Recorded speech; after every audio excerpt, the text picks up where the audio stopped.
好冷，到底是什么地方啊？怎么会看到川谷中的一老一少？师傅，到底是什么人这么丧尽天良，把一个3岁的小姑娘扔在这荒郊野外，活活冻死，都没人收尸，太可怜了。唉，谁知道啊？既然咱们师徒遇到了，就当行善，刨个坑把他埋了，让他入土为安吧。什么玩意儿啊？3岁小姑娘在哪儿啊？我怎么没看到？我怎么原地缩小了？不会吧，挨一枪就原地缩小，简直离了个大谱啊！他清清楚楚地记得，由于干妈出了意外，他从国外雇佣兵训练营赶回来，准备接手干妈的帮会，却没想到刚下飞机就被人盯上，一路追杀。他被追到了城外的荒郊野外，才被干妈最信任的手下带人团团包围，并无情地往他的脑袋开了一枪。哎呀，师傅，这国人，晨儿，你去那边看看，为师把这具尸体弄回去，好好研究研究。都死了，太奇怪了。这说的是我吗？你们好，请问这是哪里？没事，不过我确定我没死。怎么还说话大舌头啊？难道我穿越了？就在这时，一段不属于他的记忆如潮水般涌入脑海。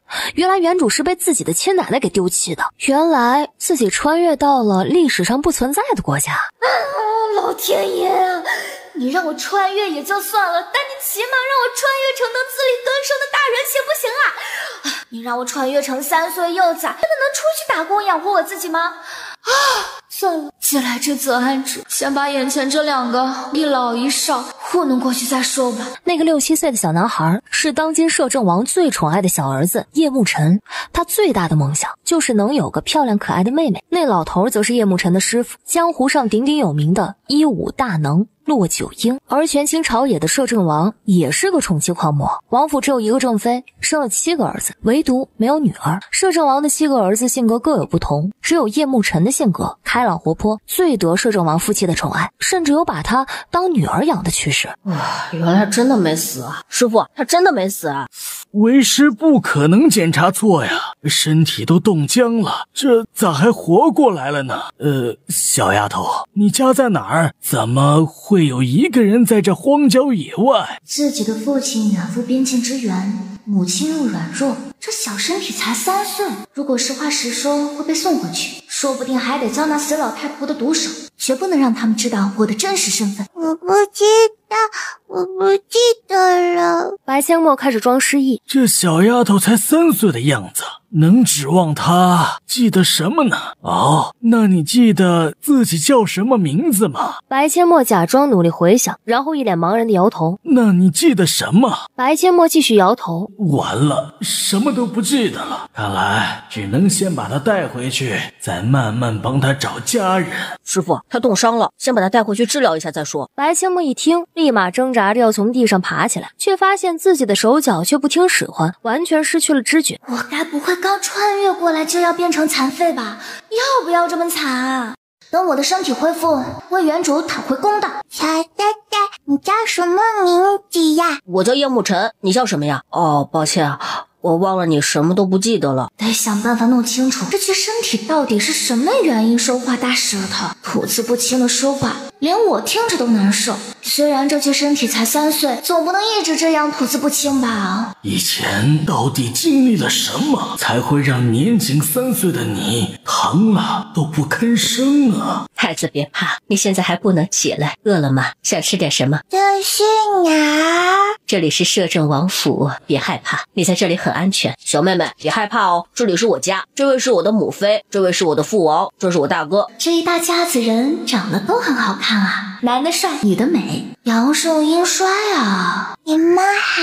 小妹妹，你可是我捡回来的，以后你就是我的妹妹了。我在家排行老7，你就是小老8了，快叫七哥。这就给我安排啦。小丫头，你还记得你的父母是谁吗？我不记得了。不记得就算了，以后你就在王府住下，什么时候想起来了，本王再送你去找你的父母。父王，小妹妹能不能一直留在王府？这样您和母妃就不用给我生妹妹了。可是小妹妹也有她自己的父母啊，她他不见了，他的父母也会担心他的。我看未必，他的父母要是真的担心他，他为何会一个人在荒郊野外差点冻死？叶慕辰的大哥叶慕林今年16岁，看上去非常沉稳内敛。父王，我明日去查一下，看看是谁家的孩子丢了。能不查吗？不要那么快回去啊！哎呦，别这么小气嘛！我这么小又吃不了多少，等我的伤好了再走行不行啊？查出来跟他的父母说一声就行。这孩子伤得很重，就让他留在王府养伤，等伤好了再送他回去。是母妃，他身上有没有什么东西能查明他的身份？没有过。给他洗澡的时候，我看到他的左手手腕上有一个鸟蛋大小的金色莲花印记。那你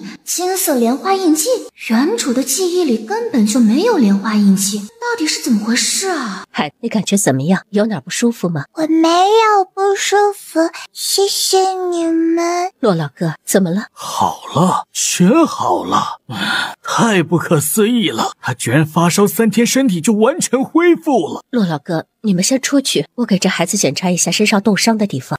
我去叫丫鬟送热水过来，再派人去给孩子买几身衣服。你先给他检查洗漱一下。王妃娘娘，热水准备好了。孩子别害怕，我抱你去洗澡。多谢王妃娘娘，可以去洗。父王，孩儿和二弟已经查出来了，小妹妹是白将军的小女儿白千墨。由于将军夫人受了风寒，病得有些严重，白老夫人就将小妹妹送到郊外去，故意遗弃她。没错，孩儿打听了一下，将军夫人的病现在都还没好，白老夫人根本就不给将军夫人请大夫，她巴不得将军夫人病逝，好让白将军续弦，给白家生个儿子。这个白老夫人想要孙子都想魔怔，对儿媳见死不救，甚至连自己的亲孙女都下得去手，简直没人性。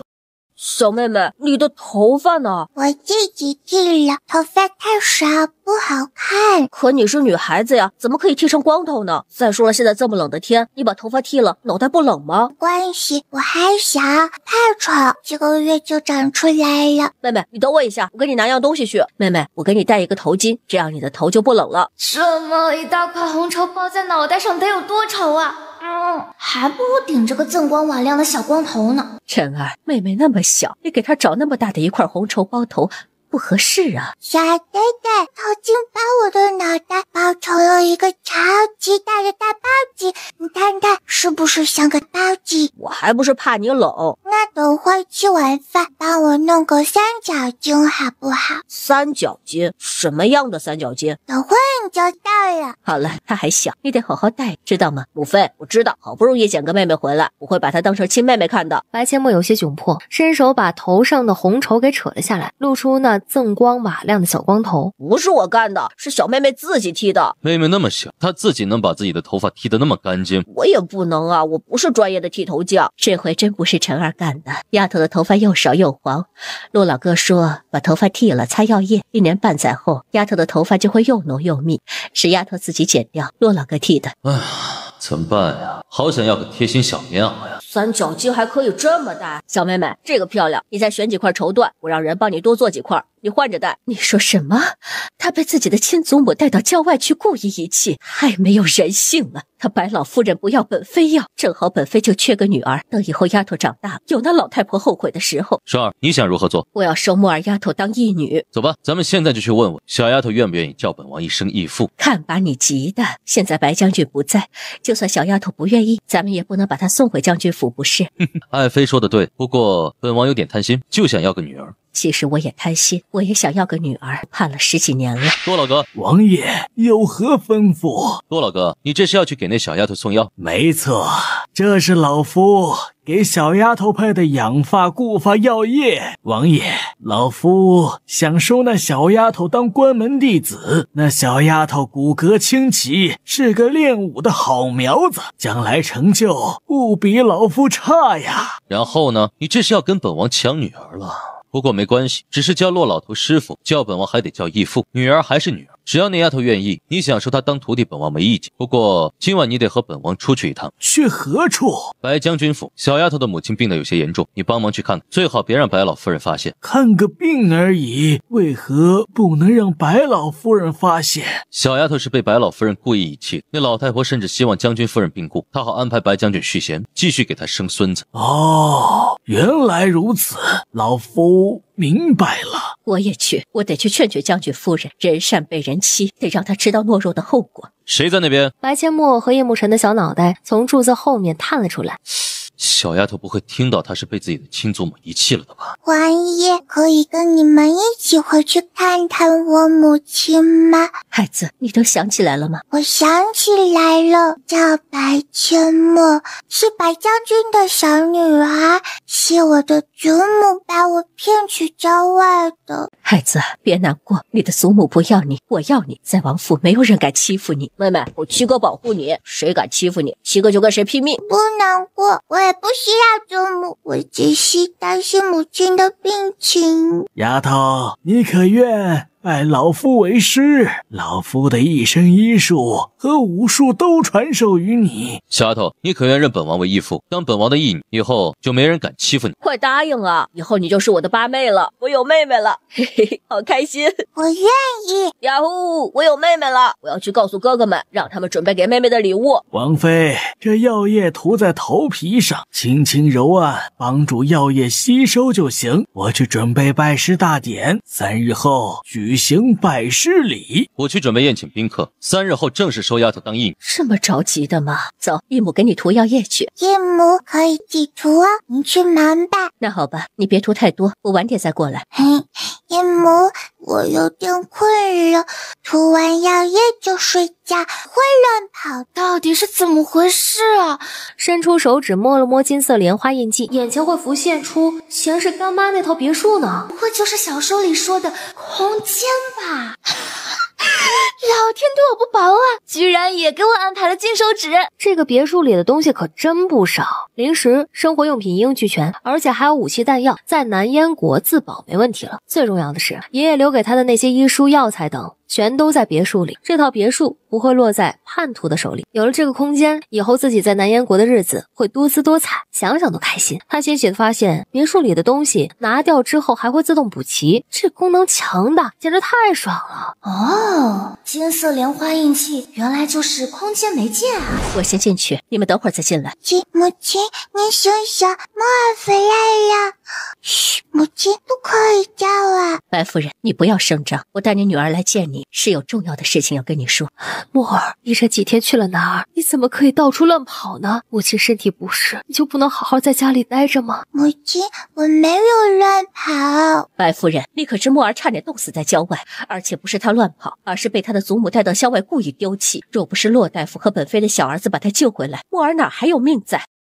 这怎么可能？这是本王的2个儿子调查出来的结果。白老夫人带着莫尔从城门口出去之后独自回来，城门口的士兵都看得清清楚楚。他怎么可以这样？就算莫尔说话不清晰，可以是他的亲孙女，他怎么能如此狠心？这就是你懦弱的后果。如果你以后还是这么懦弱，你失去的就不仅仅是女儿，还有你的夫君，甚至还有你的命。白夫人，这么多年白老夫人的态度你还不明白吗？巴不得你和你的女儿早死，她才好逼白将军续弦。你都病了多少天了？他有派人给你找过大夫吗？就算你派丫鬟去请大夫，大夫请来了吗？你可有想，你若是死了，你的女儿该怎么在将军府生活下去？懦弱只会让你失去一切，你自己好好想想。多谢王妃娘娘指点，臣妇知道该如何做了。以后谁也别想欺负臣妇的女儿。你能明白就好。本王决定收莫尔为义女，以后他就留在王府。你想念他，随时都可以去看望。在白将军回来之前，莫尔由本王来守。这位是骆大夫，让他给你诊治一下，你尽快把身体养好，以后才能保护你想要护的人。多谢王爷。这3颗药丸，每隔3个时辰服用1颗，你的病就能彻底康复。好，多谢骆大夫。白夫人，3日后本王将正式认莫尔为义女。明日本王会派人送来请柬，单独给你1份。你不要告诉任何人本王的义女是你的小女儿，本王倒要看看白老夫人会有何反应。是，臣妇明白。母亲，我会让祖母后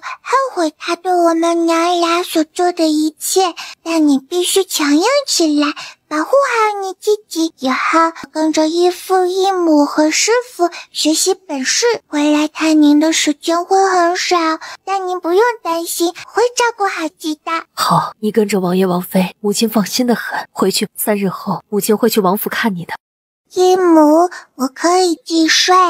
那你确定不需要丫鬟陪着你？你不会害怕吗？确定，我已经长大了，我能照顾好自己，不会害怕。那好，你赶快睡觉，我和你义父就先回去了。义父义母，晚安。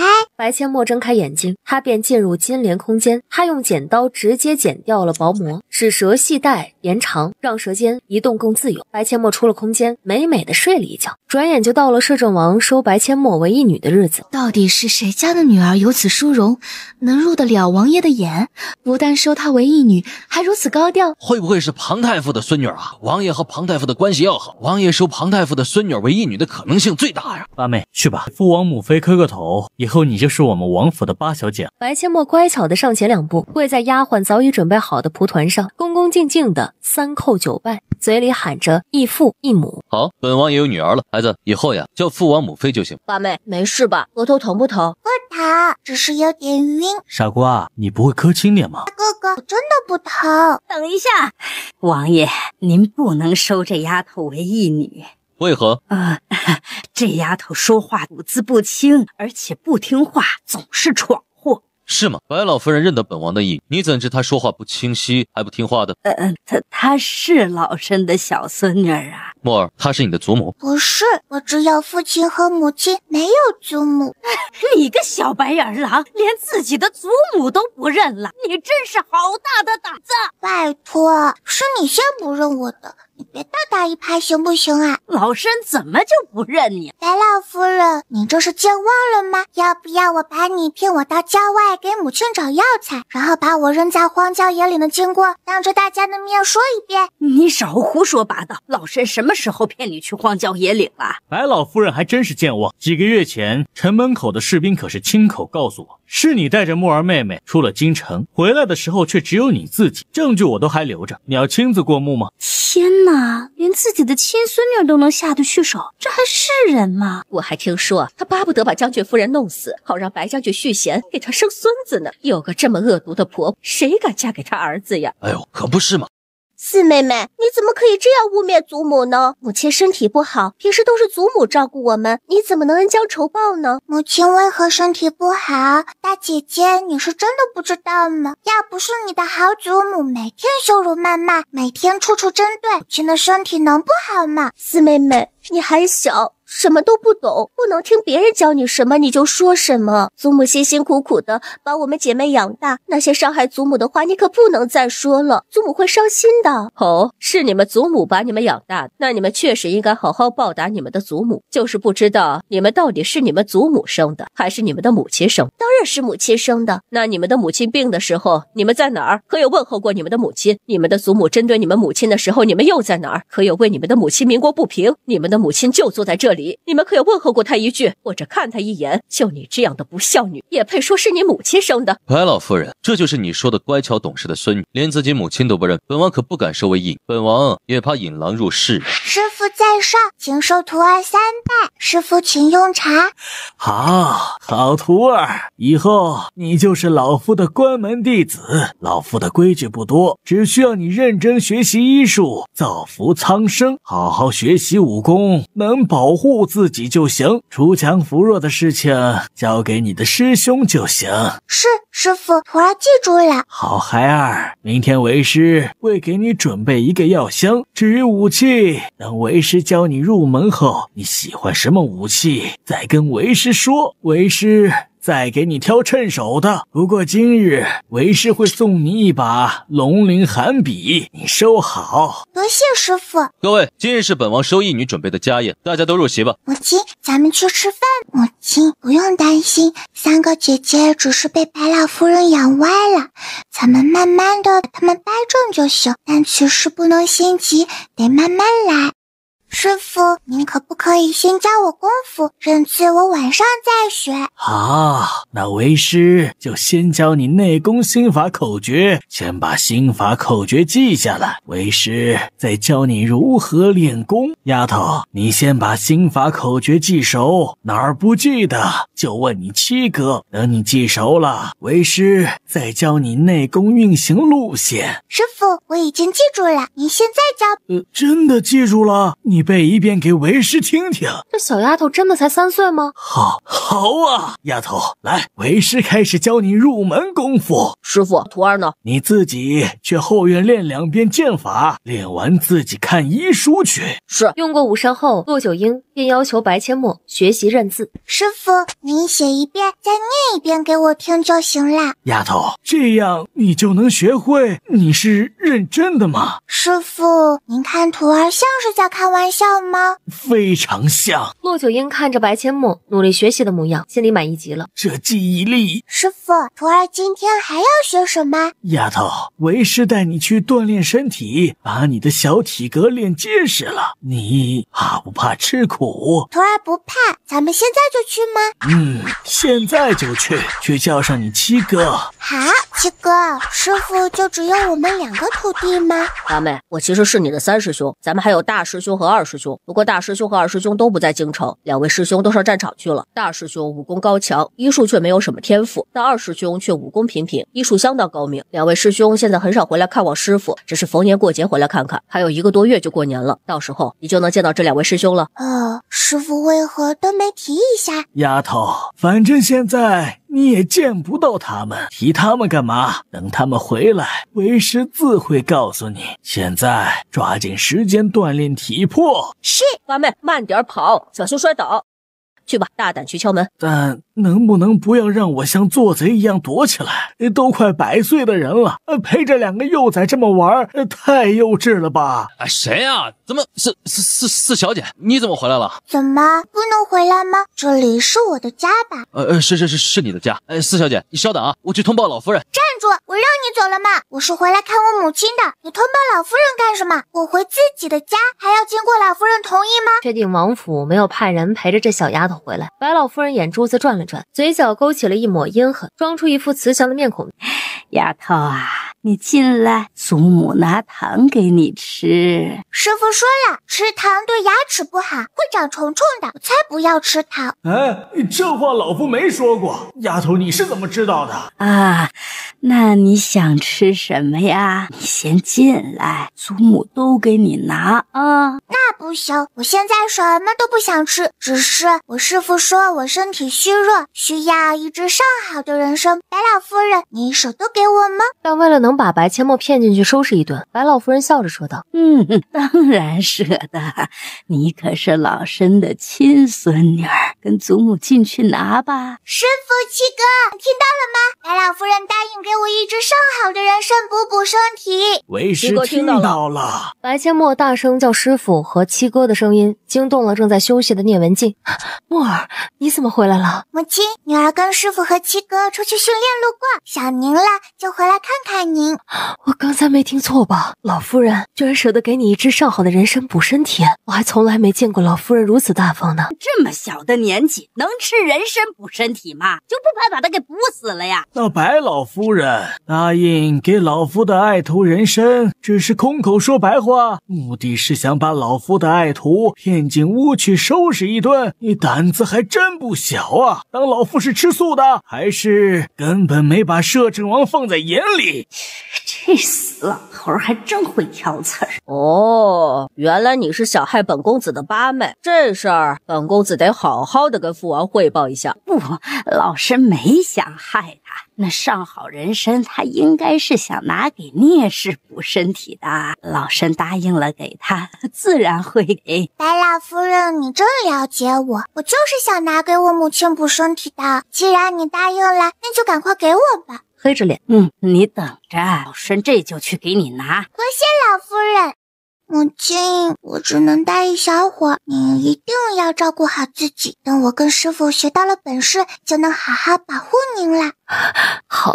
好孩子，也好好跟着你师父学本事，母亲会照顾好自己，你不用担心。八妹，休息一下再继续跑。没事，我还能再坚持一会儿，实在跑不动了再休息。这小丫头虽然年纪小，但真的很懂事。接近晚饭时间，丫头，睡一会儿吧，为师抱你回去。师父，我就睡一小会儿，到城门口您再叫我，我想自己走回去。睡吧。洛老哥，你带他们去哪儿了？怎么弄得这么脏？木儿怎么了？老夫带他们去训练了，丫头只是累得睡着了，不用担心。洛老哥，木儿还那么小，训练也不急于一时吧？你就不能等他身体多恢复一些再训练吗？就是木儿才3岁，身体都还没有完全恢复，你就不能先教他认字，等身体完全恢复再训练吗？王爷，要不明天你来教丫头认字，让你见识一下。行，明日我亲自教他，在他身体还没完全恢复之前，不许带他去训练。可以自己洗，我已经长大了，你们就让我自己洗吧。好，你自己洗，不过不能玩得太久，水凉了会着凉的。我和你父王在门口等你。我知道了，母妃。父王妃，我洗好啦。还真够快，走吧，去用膳。哎呦，吃得好饱，肚子鼓起来了。喝点汤，你正在长身体呢。其他还想吃点什么？母妃给你夹。下不下了？好，吃饱了就行，去玩吧。父王妃，你们慢慢吃。八妹，你等等我。哎呀，养儿子就是不如养女儿。看看木儿丫头多有礼貌，再看看这个臭小子，连个招呼都不打就跑了。家里有个懂事的女儿，感觉就是不一样。八妹，你要去哪儿啊？去练功啊。七哥，你要不要一起练功？我要练好功夫才能保护你。那就一起去我的房间，你跟我说说你是如何练出内力来的。要练出内功可不容易，我可是练了半年才练出一点点内力。师傅说练功贵在坚持，所以要每天都坚持练。七哥，你快跟我讲讲怎样才能练出内力？就按师傅教的练啊。你这回答跟没回答有什么区别？算了，我还是自己悟出来的才是真理。好家伙，八妹不会是睡着了吧？七哥，八妹，你没睡着啊？当然没睡着，我在练功呢。我怎么看着就不像？七哥，我有个大胆的想法。什么大胆的想法？师傅教的内功心法是静坐吐纳修炼内力，如果用动静结合，能不能更快的练出内力？八妹，你的意思是武功招式和内力同时练吗？对，就是这个意思。不如咱们现在就去试试。就用师傅今天教你的那套拳法来试，咱们去院子里练。就在房间里。七哥，我教你一套拳法，咱们用这套拳法来试。八妹，谁教你的拳法？在房间里练拳也施展不开啊。七哥，说了你可能不信，这套拳法是我在睡梦中一个叫张三丰的老人家教我的，房间里已经足够施展开了。睡梦中跟老人家学拳法，这都可以？什么样的拳法在房间里就能施展开来？太荒谬了吧！八妹，你把睡梦中学来的拳法打一遍给我看看。没问题。八妹，我怎么感觉你在分西瓜呢？你还真说对了，刚开始学这套拳法还自己编了对应的口诀呢。什么对应的口诀？一个大西瓜，中间劈开它，左边给你，右边给他。八妹，你这叫什么拳法呀？我还是第一次见那么慢的拳法，这要是真打起来，还不等你出拳就被人给灭了吧？白阡陌学着电视里看过的张三丰说道：无知小儿，这叫太极拳，以静制动，以慢制快，以柔克刚。这太极拳不简单呐！八妹，没想到你在睡梦中学来的拳法这么厉害，打完一套拳全身都舒服。那是当然啊，今天太晚了，你回去休息吧。明天卯时我们去后院打拳。没问题，明天卯时后院见。来到后院时，叶慕辰已经在等他了。七哥早上好，早起的鸟儿有虫吃，咱们开始练功吧。开始吧。两个小家伙摆开架势，开始在后院打起了太极拳。辰时，两个小家伙收工，白阡陌回到自己的房间门口。八小姐，你已经起来了呀？奴婢还以为你还没起床呢。早就起来了，都锻炼完身体了。那奴婢伺候你洗漱。早膳过后，叶楚风把白阡陌带去书房，准备亲自教他认字。父王，这个字我认识，师傅教过了。墨儿，记住了哪几个字？父王，我全都记住了，也会写了。这小丫头的记忆力未免也太夸张了吧？墨儿，以前在将军府，你父母教过你认字吗？没有教过。你是如何快速记住这些字的？父王，可能是我的记忆力比较好，觉得认字并不难。墨儿，咱们现在不学认字了，父王带你进宫去玩。皇兄，臣弟捡到宝了，墨儿这小丫头不得了呀！哦，怎么个不得了法？说来给朕听听。皇兄，你随便教他认几个字，你就知道了。教他认什么字？你随意就行，想教什么字就教什么字。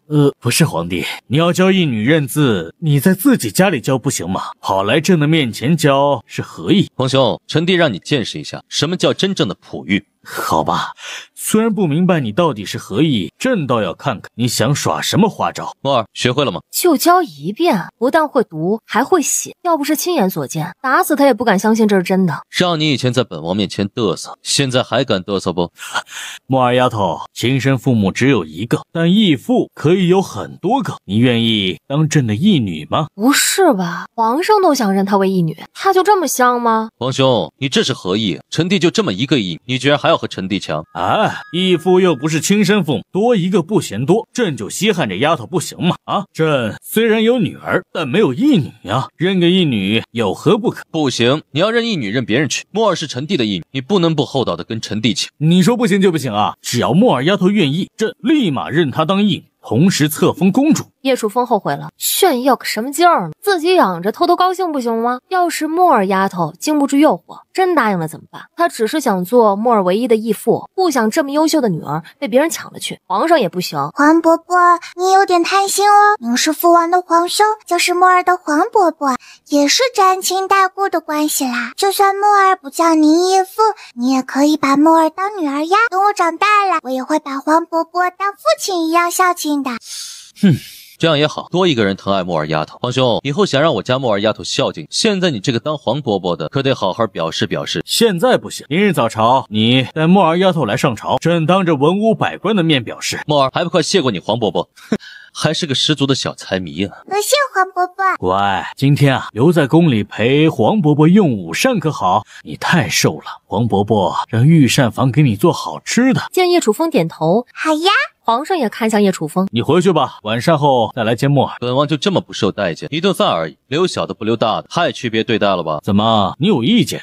臣弟不敢。不过木儿还要学习，用过午膳就得把她带回去。学什么？在朕这里就不能学习了吗？学认字的话，朕可以让太子教他。学医术，跟骆大夫学习。朕的太医院那么多御医，教点基础不成问题啊！就这么说定了，晚膳过后你再来接他。那好吧，臣弟告退。快走快走，别磨磨蹭蹭的。臣妾恭迎皇上。免礼。皇后，你看朕把谁带来了？木儿丫头来了，臣妾还想着哪天去摄政王府，把小丫头接来宫里住几天呢。皇伯母爸爸。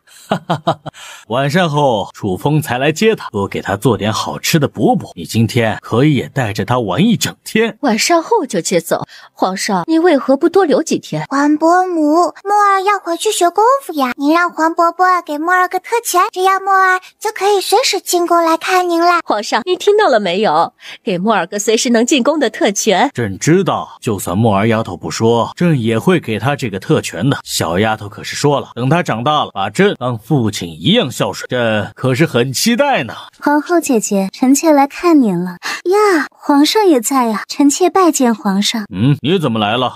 臣妾来找皇后姐姐唠唠家常。这小丫头长得还真是不错，长大后必定是个祸国殃民的狐媚。这个女人不是个好的，得多注意才行。本宫跟你没有什么可唠，想来皇上面前露个脸就直说，别拿本宫当挡箭牌。愣着做甚？还不快给你父皇母后行礼！免了，皇后，既然几妃是来找你唠家常的，那朕就不打扰你们了。你看好木儿丫头。是，臣妾恭送皇上。臣妾恭送皇上。皇后姐姐，臣妾突然想起来，寝宫还有事，就先告辞了。慢走不送。皇后有何了不起？敢对本宫目中无人，总有一天，本宫会将你踩在脚下。皇伯母，你很讨厌那个姬妃吗？姬妃？本宫确实很讨厌她，两面三刀的。我也不喜欢她耶，她好凶的。这你都能看得出来呀？她刚才推那个小姐姐，差点把小姐姐推倒了。原来是这样，本宫还以为你能看穿一个人的心思呢。不是白阡陌看不穿，而是他不能表现得太妖孽了。孙太医，臣在。你带朕的小侄女去认认药，朕想看看她一个下午能记住多少药材。是，微臣遵旨。皇上哪儿来的这么小的小侄女？有3岁了吗？就来学认药材？这么小，一个下午能记住2种药材都不错了。皇上还指望她记住几种药材？孙太医教得很认真，白阡陌也装出一副认真学习的样子。其实这些药材他都懂，上一世爷爷全都教过他，但他不能表现出他本来就懂的样子，所以只能表现出一副认真好学的乖宝宝模样。木儿丫头，孙太医教你认识的药材都记住了吗？就是性味归真有2样没记住，其他的都记住了。哪2样没记住啊？朕让孙太医再给你讲一次。就是那个白芷和苍耳。皇上不想承认的是，他听了一路就只记住了药材名，其他的啥都没记住。实际上，药房里的所有药材，白阡陌不敢说全都认识，但90%以上的他都知道。另外那些不知道的，只是因为这个时代药材名和他学的不一样，真正见到药材，他未必就认不出来。孙太医，你把白芷和苍耳的性味归经再给朕的小侄女讲解一遍，其他的他都记住了。都记住了，这是想欺骗我老人家吗？小丫头，那咱们现在来复习一遍，刚才教你的药材你都说一遍，没记住的老夫再给你讲解。这味药叫防风，性味归经。哎呦，太不可思议了，这是老夫见过的记忆力最强的孩子，简直强的离谱。皇上，微臣能否收这小丫头为徒啊？这个朕还真做不了主，何况这小丫头啊已经有师傅了。有师傅也没关系，只要皇上您点头，小丫头愿意，微臣就收她为徒，毕生所学全都传授于她。你有胆量跟骆老头抢弟子尽管去，但事先说好啊，朕不做小丫头的主，让她自己选择。还是算了，微臣还没活够，不敢去跟骆大夫抢徒弟。不过微臣恳请皇上，能否让这小丫头1个月进宫几次？微臣想把最拿手的针法传授给她，这样的话，没有师徒之名，也有师徒之情了。你自己问木儿丫头，只要她愿意学，朕没意见。小丫头，你愿意跟老夫学针法吗？我愿意跟你学，但不能叫你师傅，因为我已经有师傅了。不能叫师傅没关系，只要你学会了老夫的针法，将针法发扬光大，将来能济世救人，老夫已经很满足了。好，答应你，我一定将你的针法发扬光大，而且会告诉世人，这套针法可是孙太医孙爷爷教的。哎呦，小丫头，你可是皇上的小侄女，不能叫老夫爷爷，叫爷爷不就比皇上辈分还高了吗？丫头，老夫没那么老，叫孙伯伯就行，老夫呀还没有你师傅年纪大。嘿，那孙伯伯现在就开始教我吧。不行啊，你得先学认学，等你把全身的穴位都记熟了，老夫就开始教你喝。那你现在就教穴位呀，我很快就能记住的。半个时辰后，白阡陌将所有的穴位全都记住。严格来说，他不是记住，而是复习了一遍。老夫会一直看着他，不会让他把你给扎废。他才3岁啊，我能不紧张吗？万一扎错了，疼一下没事，扎得下不了床了可咋整啊？现在老夫就教你如何调理肠胃。大哥哥，嘿嘿，不要紧张哦，万一你太紧张了，扎的时候准头不足，把你扎成半身不遂，我可不负责。小药童已经紧张到崩溃了，白阡陌这么一吓唬，吓得他两眼一翻，直接昏了过去。哎呀，晕了也好，免得他抖得太厉害。丫头，准备好了吗？准备好了。你今天需要针灸的穴位主要有合谷穴、足三里穴、大肠腧、胃腧、中脘、上，这些穴位你先认一下在什么位置。天哪，黄伯伯什么时候这么大方了？那些名贵花草可是他的宝，连父王都要不到的。黄伯伯居然让八妹自己挖，就不怕八妹把那些花草全都毁了？侄儿拜见黄伯伯。你们怎么来了？黄伯伯，侄儿们是来接八妹回府的。朕不是跟你们父王说好了吗？晚膳过后再来接，怎么现在就来了？黄伯伯，侄儿想陪您一起用晚膳，所以就早点来了。八妹，你还那么小，又是女孩子，怎么能干这种事？你想挖什么？二哥帮你挖。男儿，你只准挖2株。黄伯伯，您不是说臣女挖多少给多少吗？怎么又只准挖2株啦？朕说的是你自己挖，让你二哥挖就只准挖2株。黄伯伯，您真不厚道，明知道八妹才3岁，连铁锹都还拿不稳呢，您还让她自己挖。二哥是男人，男人不应该保护女孩，保护妹妹吗？二哥帮妹妹挖有何问题？怎么没问题？有大问题好吗？石斛兰总共才8株，可是朕花了大价钱才弄来的，让你二哥刨了，朕还有吗？黄伯伯，墨儿跟师傅学了捶背哦，您去那边坐下，墨儿给您捶捶背好不好？哦，墨儿丫头还会捶背，那朕得好好享受享受。皇上啊，您的石斛兰要没了，要彻底没了呀！黄伯伯，舒不舒服啊？舒服，太舒服了，再用力点。好嘞。有了8株石斛兰，小兔崽子还真就1株都没给他留。皇上正想唠叨几句，黄伯伯，墨儿肚饿了，又一次被萌翻了。墨儿饿了，那就回去吧，朕让人传膳。我是小宝贝，从不怕累，虽然功课一大堆，像个小贝贝，最爱馋嘴，有时还要吃奶嘴，嘿嘿。八妹，你是小宝贝没错，要吃奶嘴是认真的吗？看来刚才在宫里还没吃饱，回去得告诉母妃。你们这是怎么了？干嘛全部都看着母妃呀？晨儿，你说吧，发生什么事了？母妃，八妹说她要吃奶嘴。我什么时候说要吃奶嘴了？哼个儿歌而已，你们还当真啊？母妃，我没有要吃奶嘴，心情好，哼歌而已。哪有人唱歌要吃奶嘴的？有这种歌吗？我们怎么就没听过？双儿，你觉得有必要给莫儿找个奶娘吗？你慢点，还不都是因为你？莫儿都3岁了，还找什么奶娘？她又不喝奶。不过这2天我一直在注意着，打算给莫儿找2个信得过的丫头贴身伺候她。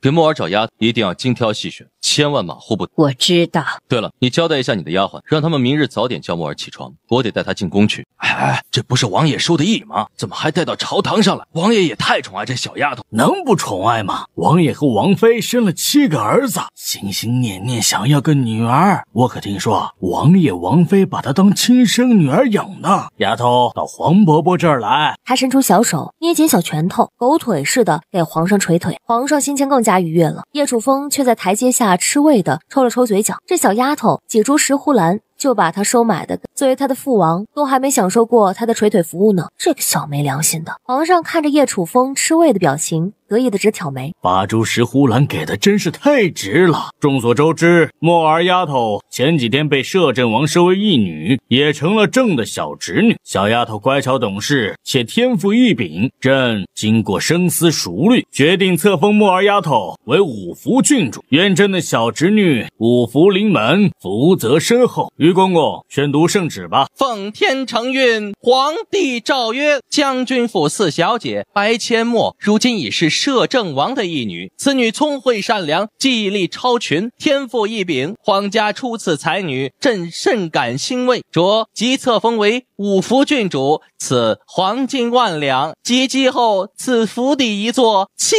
此。小财迷白阡陌一听黄金10000两，及笄后还有一套房子，立马双眼放光，赶紧跪下谢恩。谢皇伯伯恩典。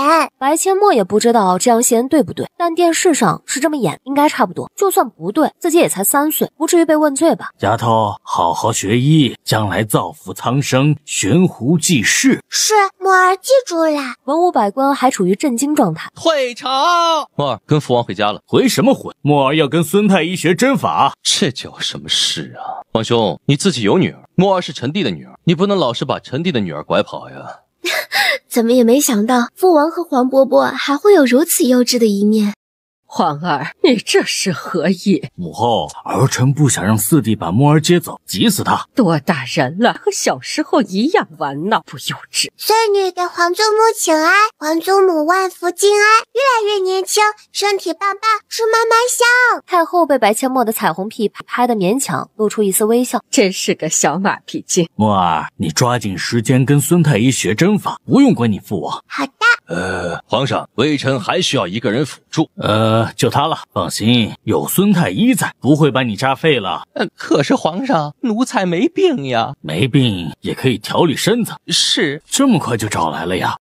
莫儿正在学习针法，不要打扰他。皇兄，那你把门打开啊！臣弟等莫儿学完，得带他回家。你该干嘛干嘛去，晚上再来接莫儿。皇兄，你确定？皇上一怔，有点不确定了。万一那7个臭小子再来接莫儿，可不是啥好事儿。他们哪次进宫都不会空手而归的，而且挑的都是他最宝贝的东西。算了，你就在门口等着，等莫儿学完了，你再进来。臣弟不等，等会儿臣弟让莫儿的7个哥哥来接，臣弟先行告退。进来可以，不许打扰莫儿丫头。莫儿是臣弟的女，臣弟知道该如何做。看到白阡陌正专心学习针法，叶楚风找了个位置坐下，一脸宠溺地看着他。凤儿，你收这孩子为义女也有好几天了，这孩子品行如何？母后，你就放心吧，莫儿乖巧懂事，且记忆力超强。骆大夫亲自挑选的徒弟，能差吗？也是，骆老头挑弟子的确挑剔的。凤儿，本宫是担心这孩子养不熟。母后，这点您完全不用担心。莫儿比同龄的孩子都要懂事，也懂得感恩。以他强大的记忆力，由骆大夫和孙太医传授医术，他将来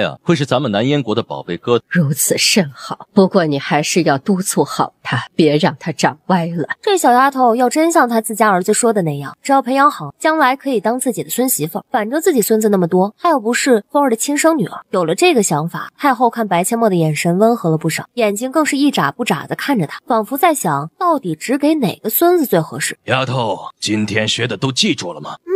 孙伯伯，我都记住啦。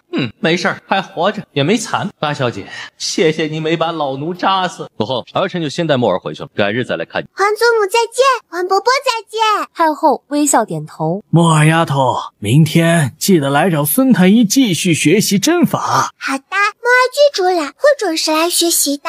四妹妹，你终于回来了。大姐姐，你找我有什么事吗？我就是来看看你。大姐姐，你实话告诉我，是白老夫人叫你来的吗？是我自己来的，跟祖母没关系。既然你是来看我，那现在你也看到了，我好得很，你回去吧。四妹妹，你等一下，还有何事？我在此等了你很久，现在又累又渴，我能跟你进去喝杯水吗？可以呀，你跟我进去吧。墨儿，这是要干什么？大姐姐，说吧，你来找我干什么？四妹妹，我就是想来看看你，你是不是被皇上封为五福郡主了？是又怎么样？你羡慕嫉妒恨了？我，大姐姐，你就是羡慕嫉妒我，想要跟我套近乎，想要跟我打好关系，找借口来看我，然后接近我的几个哥哥。对不对？我没有，你有，就是这么想的。但是大姐姐，我得给你提个醒儿，我的几个哥哥都非常讨厌白老夫人，因为白老夫人想要害死我。你那么听白老夫人的话，他们是不会让你靠近的。大姐姐，你要是以后还想来看我，那就和白老夫人划清界限，好好孝顺母亲。大姐姐，亲生父母是真心的疼爱我们，但白老夫人她是真心疼爱你们吗？她不是，她只是觉得你们有利用价值，一旦像我一样说话吐字不清，没有利用价值，她就会想方设法弄死你们，节省粮食，然后弄死母亲，让父亲重新娶一个将军夫人给她生孙子。一旦生了男孩，你们在她的心里啥也不是，到时候把你们卖了养孙子，看你们怎么办？她一脸惊慌地问：祖母她真的会这么做吗？一定会。你要是不相信我，你尽管试试，到时候被赶出将军府当了乞丐，活活饿死街头，就是你活该。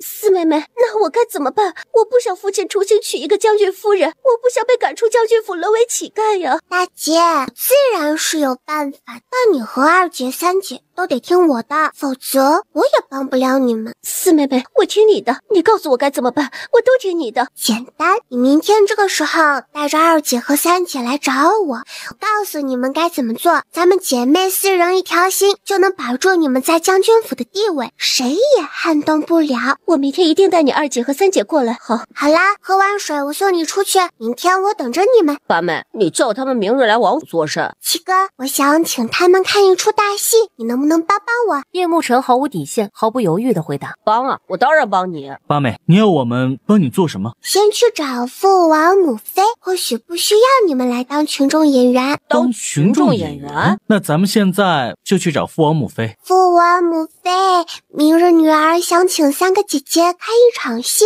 你们能帮帮我吗？墨儿，你为何要请他们看戏？他们也是母亲拼了命生下的孩子，虽然被白老夫人教歪了，但他们都还小，应该还能办正。一个3岁的孩子能想得如此宽，能懂得做父母的不易，他在将军府里到底经历了些什么，把一个3岁的孩子逼得如此懂事，懂事的不像3岁的孩子，反倒像一个经历了人生百态的成年人。墨儿，这是大好事，你能这么想，为父真的很高兴。你想请他们看什么样的大戏？你告诉为父，为父帮你安排。女儿想请他们看一出后妈虐待妓女的大戏。墨儿，这个方法是谁教你的？是女儿自己想出来的。没有母亲的孩子像根草，女儿就是想让三个姐姐明白，没有母亲，他们在将军府将会面临什么样的下场。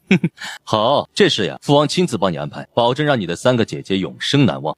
多谢父王，等女儿长大了，一定好好孝顺父王母妃。好了，去准备用膳，晚膳后坚持练功。父王去请戏班子的人。叶楚风花大价钱请来的戏班子已经准备就绪，只等着观众到来，大戏就能开演。眼。四妹妹，我把你二姐和三姐都带来了。今日王府搭了戏台，请了戏班子的人来唱戏，咱们进去一起去看看。四妹妹，你不是说今日你告诉我该如何做吗？怎么来看戏了？大姐姐，先把戏看完，不用着急，等会儿会告诉你该怎么做。看戏为何只有她们4姐妹啊？王爷爷家去哪儿了？锣鼓声响起，把白千雪和白千灵神游的魂给拉了回来。大戏正式开始。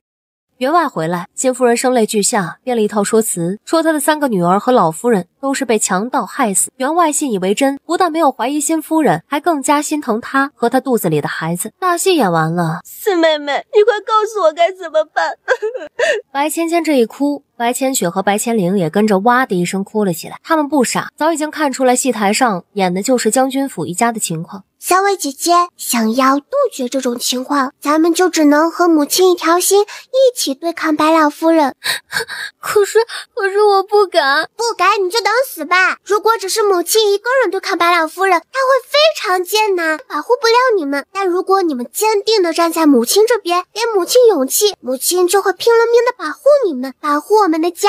所以从今天起，咱们4姐妹要好好孝顺母亲，给母亲对抗白老夫人的勇气。四妹妹，你的意思是你也回去将军府，一起和我们孝顺母亲？有何不可？这几天我之所以留在王府，就是为了跟我的师傅学武功。谁敢欺负咱们的母亲，我就把他打成猪头。白芊芊心里一喜，有4妹妹在，她就不害怕白老夫人。四妹妹，那咱们现在就回家吧。没想到莫尔这方法还真管用，能让这3姐妹害怕成这样，还真是没白花钱。你们都饿了吧？有个晚膳再回去。父王让七弟陪着他们一起回去，孩儿在暗中保护他们。哥哥，你们都不用去，我和姐姐们回去就行，我会保护好他们的。别闹，你才3岁，你连自己都还保护不好，如何保护你的姐姐们？哥哥，别小看我哟，虽然我还没有内力，但是我有智慧呀。那好，那你就自己回去，现在赶紧去吃饭，都快饿扁了。还真是啊，看戏都看饿了。吃完饭，白千墨在王爷一家的目送下，和3个姐姐离开王府，往将军府走去。叶慕林和叶慕南等4姐妹走远后，才悄悄地跟上，暗中保护他们的安全。叶慕辰眼巴巴地看着2个哥哥离开的背影，然后转身去练功。他要把武功练好，以后才能保护八妹，不然就得像今天一样，只能眼巴巴地看着2个哥哥去保护八妹。时间一晃而过，白千墨穿越到南燕国已经有1个月了，再过半个月就是年30。然而1个月过去了，白千墨还是没有练出一丝内力，但小身体圆润了不少，力气也变得大了很多。孙太医的针法他已经全部学会，只差实践。骆九婴每天都抽出2个时辰的时间教白千墨医术，虽然那些基础的东西白千墨都懂，但他依然认真学习，就当是再巩固一遍。白千墨的3个姐姐如今开始依赖念文镜，逐渐摆脱了对白老夫人的恐惧。八妹，你怎么了？谁惹你了？没有人惹我，我就是奇怪，我都练了1个月了，怎么还一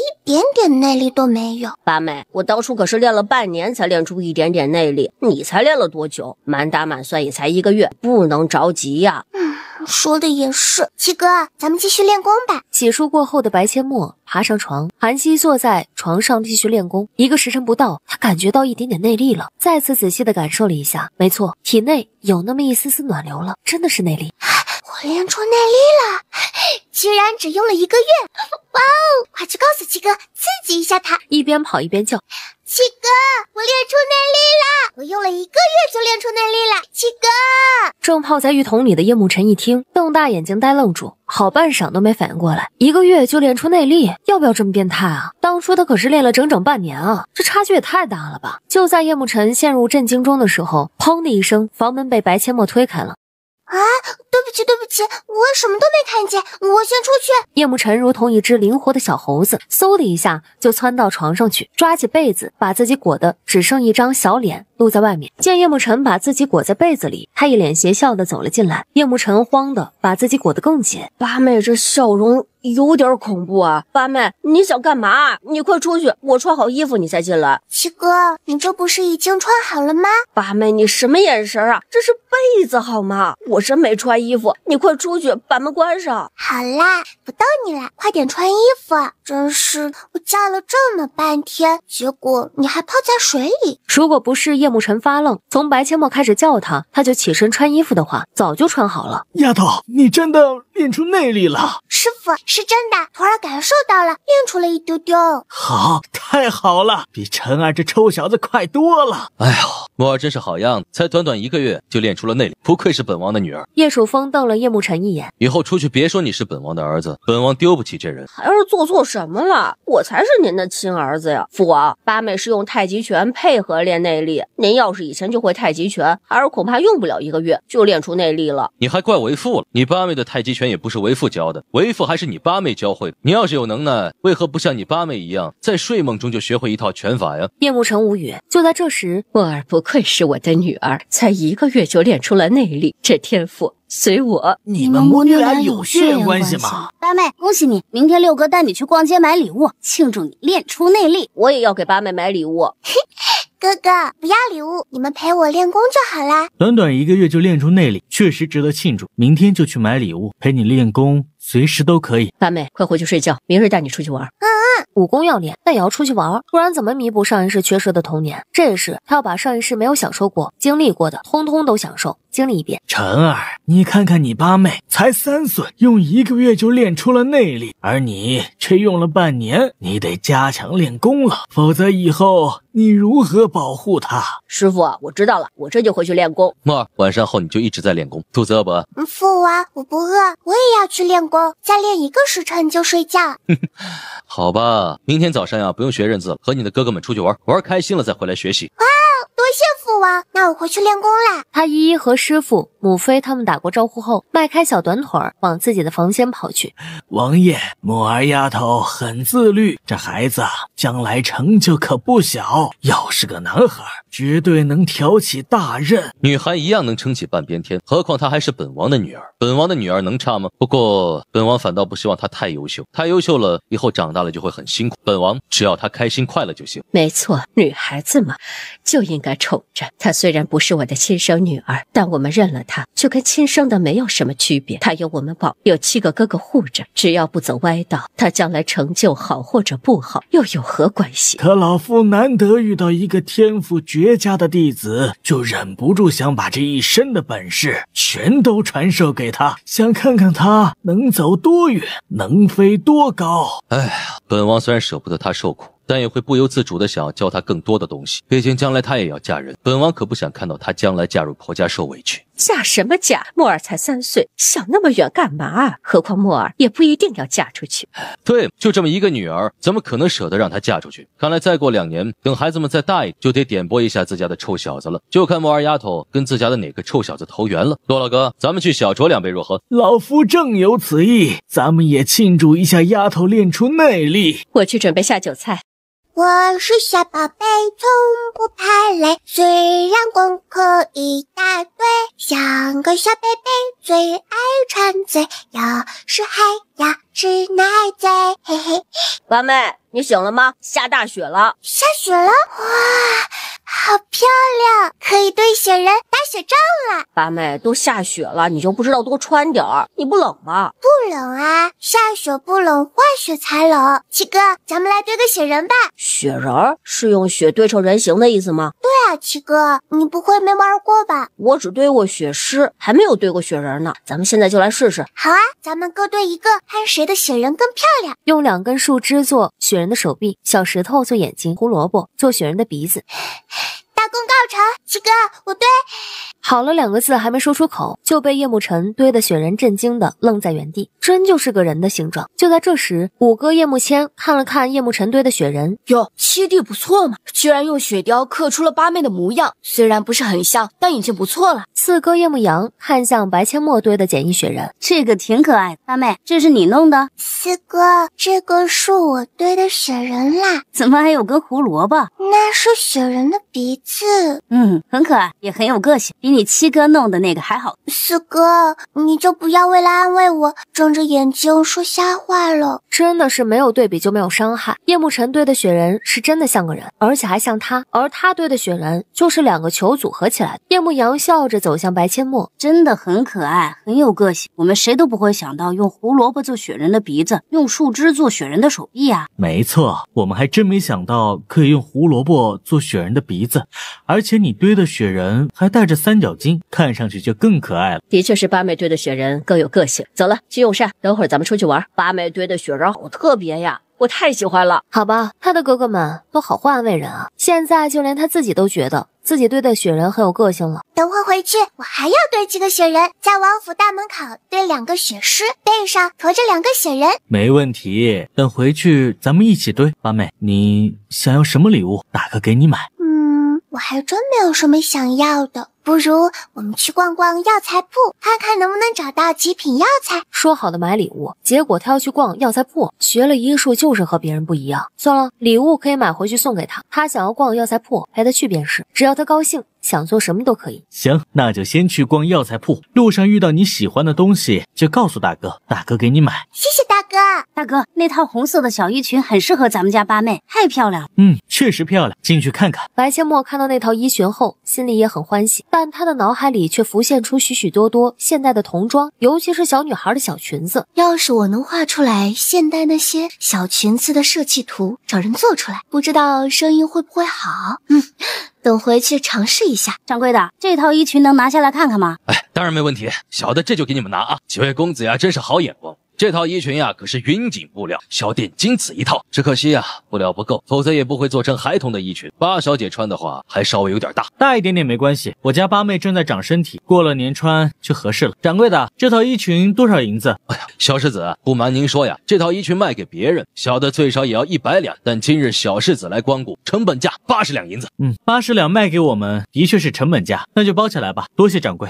100两银子，这套衣裙我要了。这位公子啊，这套衣裙已经卖了，要不您重新挑一套？他们不是还没付银子吗？我出价100两，价格比他们给的高，你就应该优先卖给我。那不行，小店做生意啊是讲究诚信的，而且啊也是我自愿80两卖给他们的，不可能因为你给的价格更高就卖给你。那你再给我拿一套一模一样的出来。抱歉啊，这套衣裙小店仅此一套啊，只有一套啊。大哥哥，快付银子！这套衣裙现在是我的了，你想要的话可以跟我谈价格哦。还可以这样？八妹呀，这套衣裙可是四哥送给你的礼物，你缺钱的话四哥给你，别把衣裙转手卖了呀。八妹啊，你当着掌柜的面转手卖他按成本价给你的衣裙，不太合适吧？成衣铺掌柜也是一愣，但并未开口说话。那你要多少银子啊？帅哥哥，这套衣裙我也很喜欢，非常喜欢，在我心里它值500两银子。外地公子哥瞪大双眼，嘴巴张成 O 型。你狮子大开口啊！顶多给你100两，你80两买的，100两你还赚了20两。你看我像是缺20两银子的人吗？100两，别跟我谈了，这是我四哥送给我的礼物，礼物有价，爱无价，你懂不懂？500两我都还不舍得卖呢。外地公子哥愣住了，要不是自己亲眼所见，他都怀疑这小丫头有人在背后教他这么说。看上去2、3岁的孩子能说出这样的话，能表达的这么清晰，不太可能啊。八妹好会做生意啊！四哥心里更是舒坦，礼物有价，爱无价，这句话让他从头暖到脚后跟。大哥哥，这衣裙你到底要不要？不要，我们可要走啦。别走！哎呀，拜托你100两把这套衣裙让给我妹妹可以吗？她生病了，而且病得很重，我只想把这套衣裙送给她，让她开心。你拿这么多银子给她买衣裙，干嘛不拿这个银子给她看病啊？我们来京城就是为了给妹妹看病，可看了很多大夫都说无能为力，我妹妹每天都很痛，有时候全身发烫，人都烧迷糊了。我为了让她开心，才想着给她买一套漂亮的衣裙。白阡陌看了一眼脸色苍白的小女孩，不行，虽然我也很同情她，但是哥哥送的礼物不可以转让，不过我可以给她看看。这小丫头还懂医术，你才多大呀？看上去还没有我的妹妹大，不会是江湖神棍吧？小姐姐，你是否感觉口干舌燥？小女孩鬼使神差的点头。是否大便燥结，小便短赤，可喜冷饮？没听懂。而牵着小女孩的外地公子哥一脸不可置信地盯着白阡陌。是，你说的这些症状都对，你是如何知道的？你真的懂医？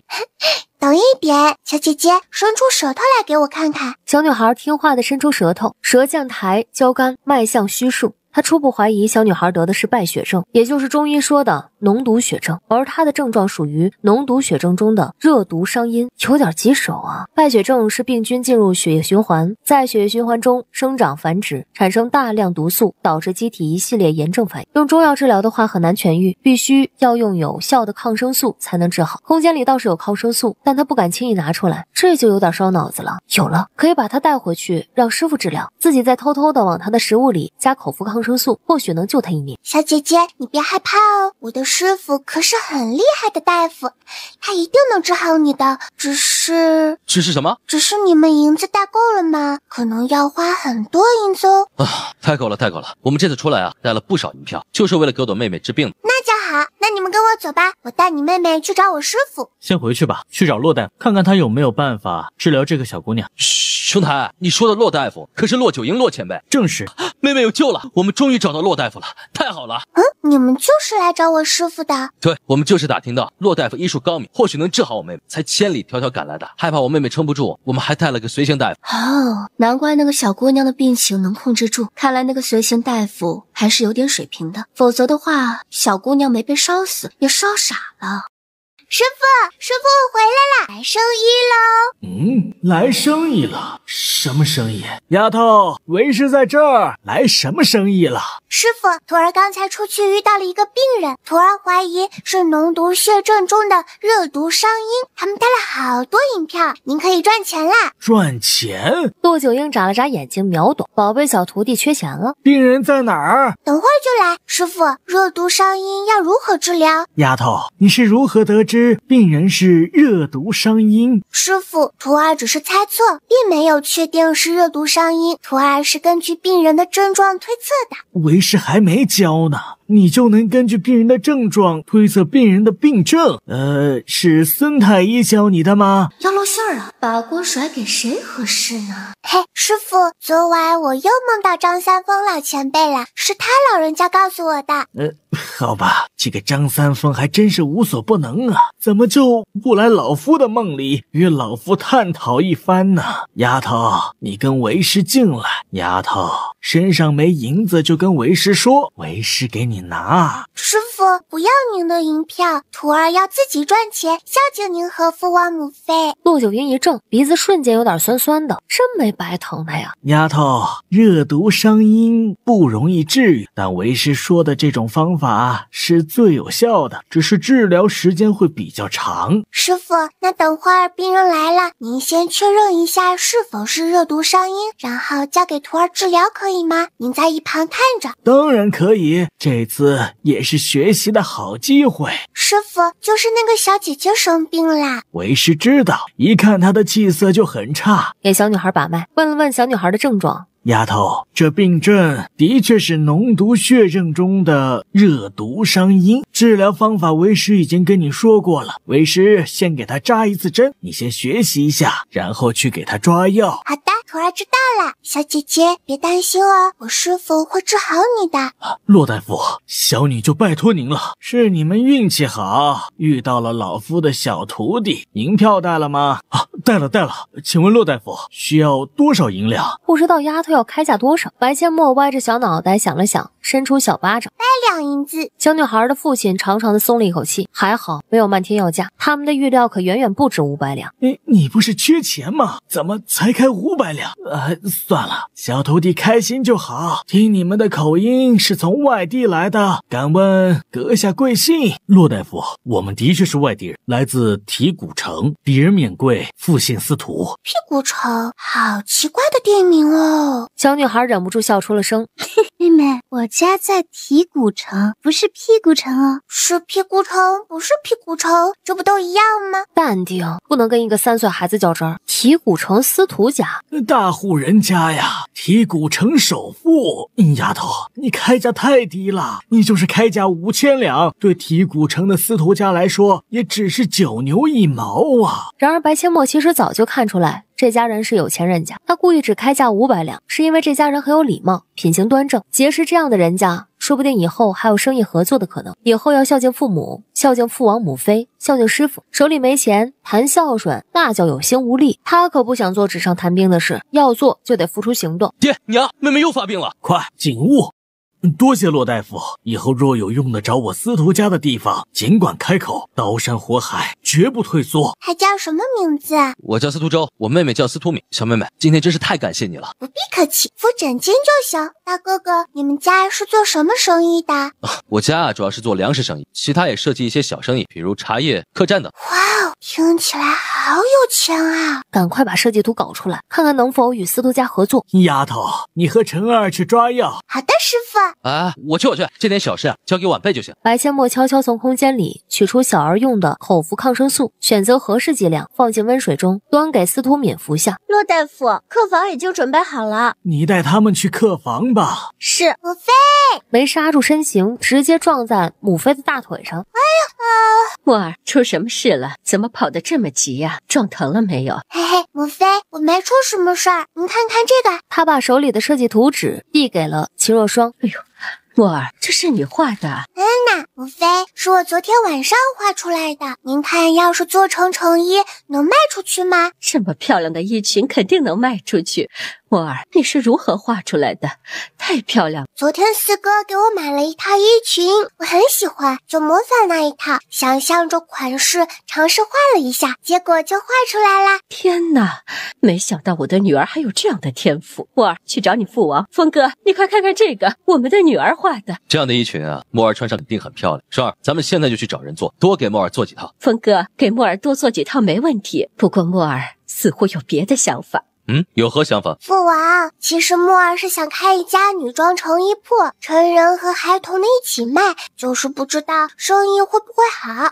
这想法不错，不管生意好不好，只要墨儿敢想，父王就支持你。跟父王说说你的想法，这成衣铺绝对要开。我现在啊，就去找手艺精湛的裁缝。嘿嘿，父王母妃，墨儿还有个更大胆的想法。还有想法？闺女儿，你先让我们缓缓吧。墨儿，你还有何想法？父王，这个想法看看成衣铺的生意才能决定。若成衣铺的生意好，咱们可以找更多的人批量制作，然后寻找合适的人合作开分店。比如今天来治病的司徒家，他们家就很有实力，咱们可以他们提供衣服，让他们在别的地方零售，赚取差价。叶曙风和秦若霜彻底石化了，就这做生意的头脑，也不像白俊宏和聂文静能生出来的怪胎啊！就连他们最有生意头脑的三儿子叶慕熙，也未必能想出这样的经营方式。他这小脑袋瓜子到底是怎么长？好半晌之后，叶楚风才回过神来。墨儿，这是谁教你的？张三丰啊，教我太极拳的那个老人家在梦中教我的。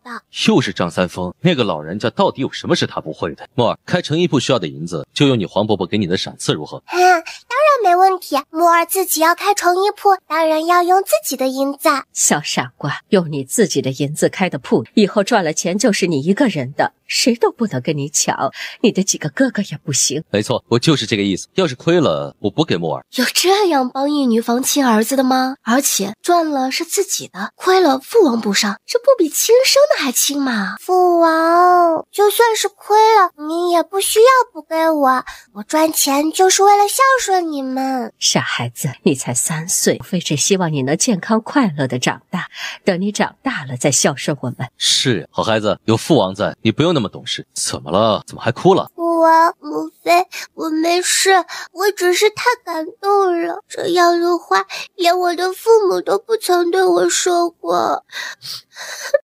八妹，告诉七哥是谁把你弄哭了，七哥弄死他。是父王。父王是吧？我现在就去弄死。叶慕辰一顿怪叫起来。什么父王？白阡陌露出一抹邪笑。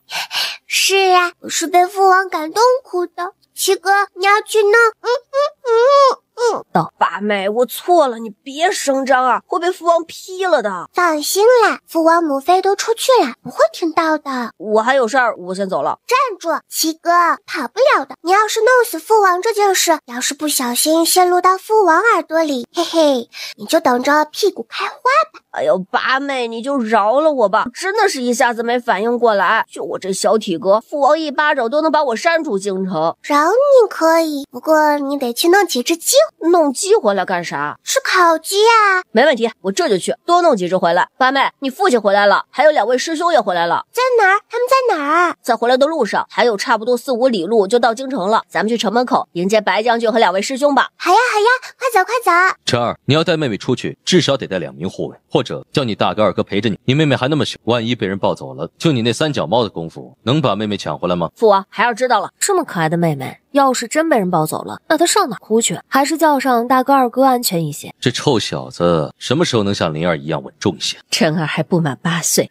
正是调皮捣蛋的年纪，等他再大些，自然就会变得稳重了。不，他都是当哥哥的人了。我有时候觉得墨儿反而比他更加稳重懂事，感觉晨儿才是最小。其实我也有这种感觉，可能是墨儿经历的磨难太多，比一般的孩子更加稳重懂事。说到这个我就来气，就是他那个没人性的祖母给逼的。等白将军回来，我得好好提点提点他，别好好的一个家让那老太婆给搅散了。老太婆针对别人她管不着，但针对她的宝贝女儿可不行。灵儿、男儿，今日城门口人多，要保护好弟弟妹妹。母妃，您就放心吧，孩儿和二弟会保护好七弟和八妹。顺便请白将军来王府一趟，就说为父有事找他。是。大姐姐，你们要去哪儿啊？四妹妹，我听说父亲回来了，就带着你二姐三姐一起来找你，我们一起去城门口迎接父亲。我也要去迎接父亲和我的2个师兄，一起走吧。白俊宏脸上带着淡淡的微笑，从马背上跳下来。齐风华和霍思雨也跳下马背，大师兄接住叶慕辰，二师兄直接把奔向白俊宏的白阡陌给截胡了。那是我的小女儿吧？不等他开口问出疑问，白阡陌三姐妹已经跑到了他的面前，他只能张开双臂把3个女儿接住。旁边，你就是师傅刚收的小徒弟墨儿，我的小师妹。对呀，我就是墨儿小师妹，你怎么知道的？大师兄和二师兄长得还是蛮帅的。当然是师傅写信告诉我和大师兄的，小师妹真可爱。这臭小子给你抱，我抱一下小师妹。大师兄不喜欢我了。大师兄，你好英俊啊！齐风华心里甜滋滋的。哎呀，小师妹就是比小师弟好，软萌软萌的，好可爱啊！霍思雨想把叶慕辰塞回去，抢回小师妹。齐风华抱着白阡陌，转身就大步走向骏马。白俊宏伸手想要抱白阡陌，齐风华视而不见，直接绕开。那是我的小女儿。白俊宏一脸懵逼。齐风华抱着白阡陌，以一个帅气的姿势跨上马背，满脸得意。你的小女儿是我的小师妹，你还有3个女儿要抱，墨儿交给我照顾就行。霍思雨看着怀里的叶慕辰，有那么一瞬间的嫌弃，这是以前从未有过的。似乎在见到小师妹之后，小师弟一点都不像了。小师弟，你已经长大了，这么大的人了还要师兄抱着，成何体统？我也没让你抱着，二师兄也嫌弃我了，有了小师妹就不要小师弟了，我也不要师兄了，有小师妹就够了。唉，算了，抢不到小师妹也得把小师弟带回去。表哥，怎么办？他要靠近父亲了啊！表哥，我的头好疼。白俊宏头皮一麻，紫衣女人哭诉着就想往白俊宏怀里倒。3个姐姐啊，你们是脑子落将军府了吗？快出手啊，白痴！怎么能眼睁睁的看着那么大一朵白莲花往父亲怀里倒啊？白芊芊出手了，不，严格来说是出头了。只见她在千钧一发之际，一咬牙一闭眼，用自己的脑袋往紫衣女人的胸口撞去。干得漂亮！紫衣女人一个屁墩儿摔在了地上。小畜生，你要死呀！撞我干什么？白俊宏瞬间黑了脸，教养告诉他不能随便对一个弱女子动手。哎呦，我的这个暴脾气，你老了个皮鸭蛋的！你才是畜生，哪有正常女人往有妇之夫身上扑的？只有畜生才能干出这种不要脸的事！大姐，揍他丫的！四妹妹，揍他丫的是何意？大师兄，你把我放下去！那个不要脸的女人想勾引我父亲，我去揍他丫的！哦，好。但那个女人是明目张胆的勾引白将军，确实该揍。左手薅住女人的头发，右手往女人的脸上啪啪扇巴掌。明白了，这就叫揍他丫的呀！走手打他不就行了吗？可是不太敢打怎么办？就在白芊芊犹豫不敢动手的时候，紫衣女人被打得火冒三丈，狠狠一把把白芊芊推了个结结实实的大屁墩儿。白阡陌酝酿了一下情绪，一滴眼泪也酝酿不出来。好吧，他喵的，这项技能我怎么没从母亲那遗传下来？他干脆小嘴一撇，气沉丹田，扯开嗓子干嚎。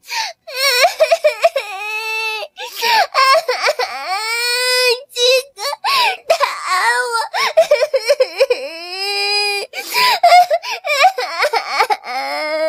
叶慕慕辰炸了，直接运起他体内那一点内力，跳下马背，撸起袖子冲了上去。叶慕林和叶慕南同时闪身来到白阡陌的身边，与此同时，齐风华和霍思雨也直接从马背上飞跃而下。叶慕辰的小铁拳已经往他身上招呼了，看到白阡陌嚎啕大哭，白芊芊胆子也大了起来，咬咬牙冲过去就是一阵乱揍。白阡陌偷偷瞄了一眼马背上的二姐三姐，见俩人瞪大眼睛发愣，他又一次气沉丹田干嚎起来。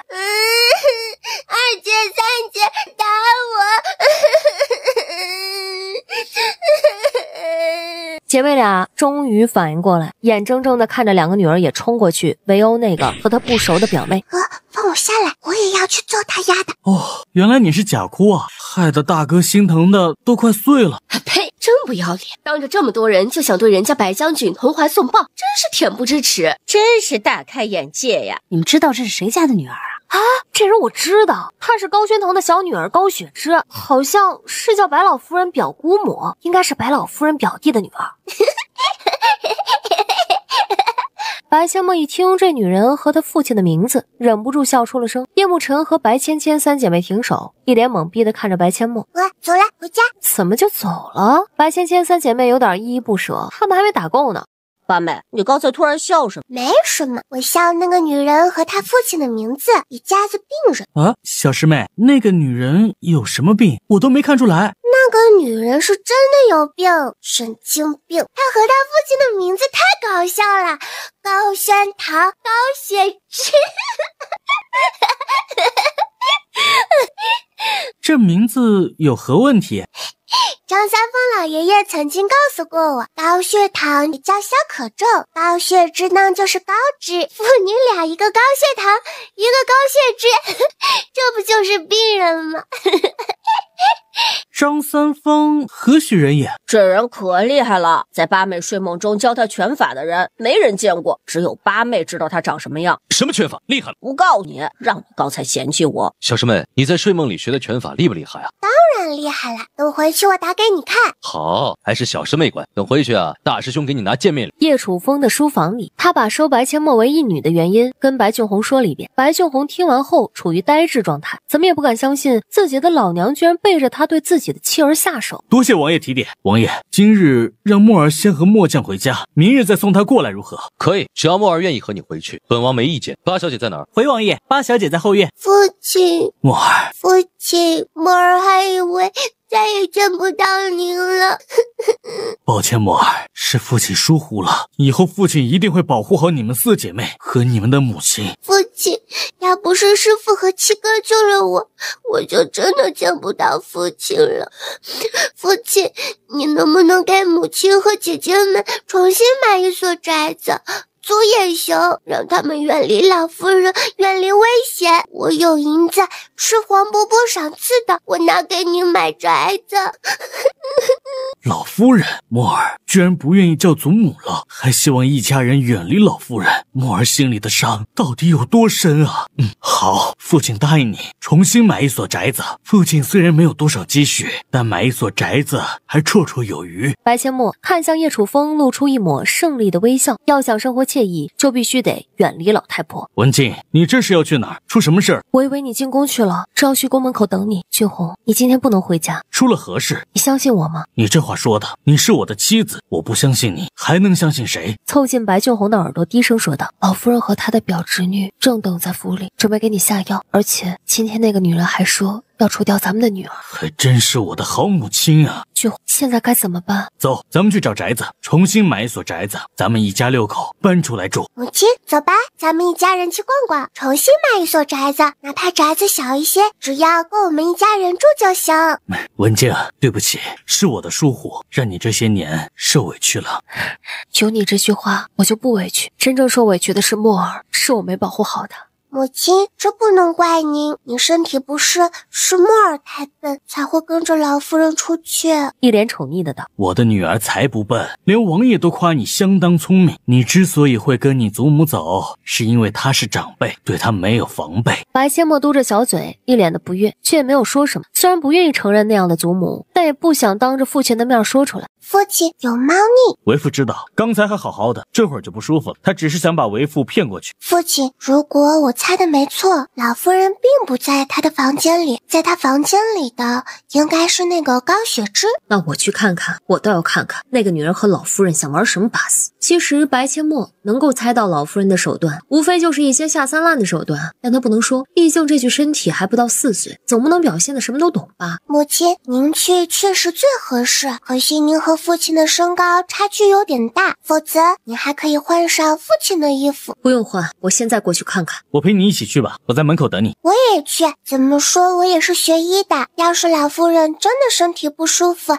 说不定我还能帮上忙。见白将军一家3口一起过来，他按照老夫人的吩咐开口说道：将军，老夫人让您一个人进去，她说她只想见您。你是如何照顾老夫人？刚才还好好的，怎么这会就不舒服了？她哪儿不舒服？奴才不知，老夫人没说哪儿不舒服，只是让奴才去请您过来。文静，你先进去看看。将军，老夫人交代只让您一个人进去，夫人还是别进去了，免得惹老夫人不高兴。怎么，本将军的夫人还不能去看望自己的婆婆？当然不是，只是老夫人交代过，她老人家不想见其他人。本将军不是来了吗？为何不能一起去看？管家不敢说老夫人的房间里藏着个女人，但他要是不阻止，如何向老夫人交代呢？就在他左右为难的时候，聂文静已经推开了老夫人的房门，卧房门开着，房间里的熏香味道散发了出来，熏香里加了料。此时的高雪芝已经蹬开被子，熏香的药效已经开始发作，只见她脸色通红，开始撕扯身上的衣服。听到有脚步声，在熏香的作用下，她意乱情迷之下，已经把聂文静当成了白俊宏。表哥，你来了。老夫人为了孙子还真是无所不用其极，这种下三滥的手段都联合外人用上。门口的白俊宏听到女人的声音，脸色变得更加阴沉，一个管家居然敢欺骗他。看来你是不想待在将军府了，立马收拾你的东西，滚出将军府。将军，奴才也只是听从老夫人的差遣，奴才并不知道房间里有别的女人啊。将军，错不在奴才啊，是老夫人安排的呀。哼，老夫人安排的，看来你是不清楚在将军府是谁供你吃喝，给你月礼，不清楚谁才是将军府的主子。那么听老夫人的话，本将军希望你以后还能继续听她的话，滚一边去。管家松了一口气，只要不把他赶出将军府，被骂2句也无妨。房间里，高雪芝撕扯着衣服扑向聂文静，聂文静微微的侧身躲避，强压着心里的怒，冷冷的看着高雪芝表演。表哥，你快抱抱我。聂文静汗毛倒竖，全身鸡皮疙瘩瞬间冒了出来，受不了了，太恶心。聂文静狠狠一巴掌扇在高雪芝的脸上。表哥，你打我，你居然打我，你继续打死我算了。哇哦，还有这种要求？母亲，这种小小的要求，您不应该成全他吗？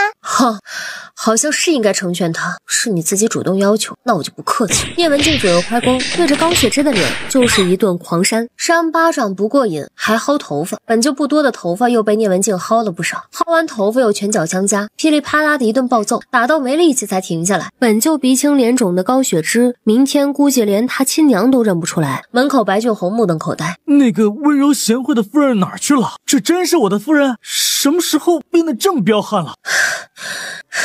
累死！扭头看到目瞪口呆的白俊宏，不会嫌弃我了吧？由于聂文静打人后呼吸急促，吸入了不少熏香，此时她的脸颊已经开始泛红。母亲，快出来！您不能长时间待在里面啊！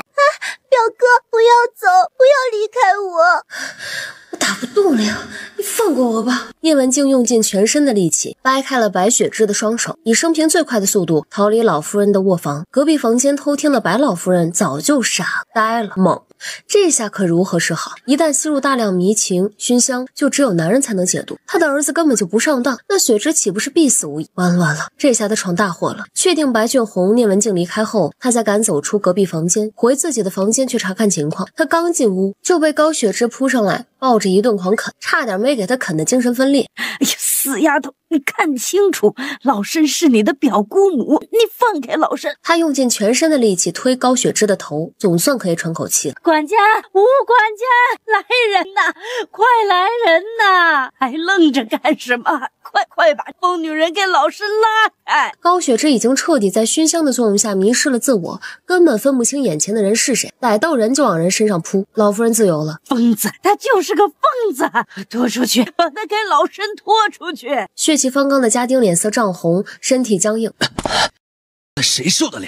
看着失去理智后的高雪芝，白老夫人彻底放弃了让白俊宏纳她为妾的想法。老夫人，拖出将军府吗？对，拖出将军府，拖远一些，越远越好。是。回到房间里的聂文静开始意乱情迷，白切莫一看，赶紧带着3个姐姐离开母亲的房间，好让父亲为母亲解毒。高雪芝在家人的陪同下，气势汹汹的闹上门来，要老夫人给个交代。老夫人焦头烂额，亲自去找白俊宏商量要如何解决，才发现白俊宏早已带着妻儿搬离。看着空空荡荡的房间，白老夫人绷不住了，像个疯婆子一样，一屁股坐在地上就放声大哭。红儿啊，为娘做错了什么？你怎么可以这样对为娘啊？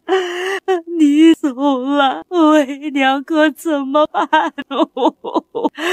老头子，你怎么就走得那么早呢？你赶快来把我带走吧，别留下我一个人呐！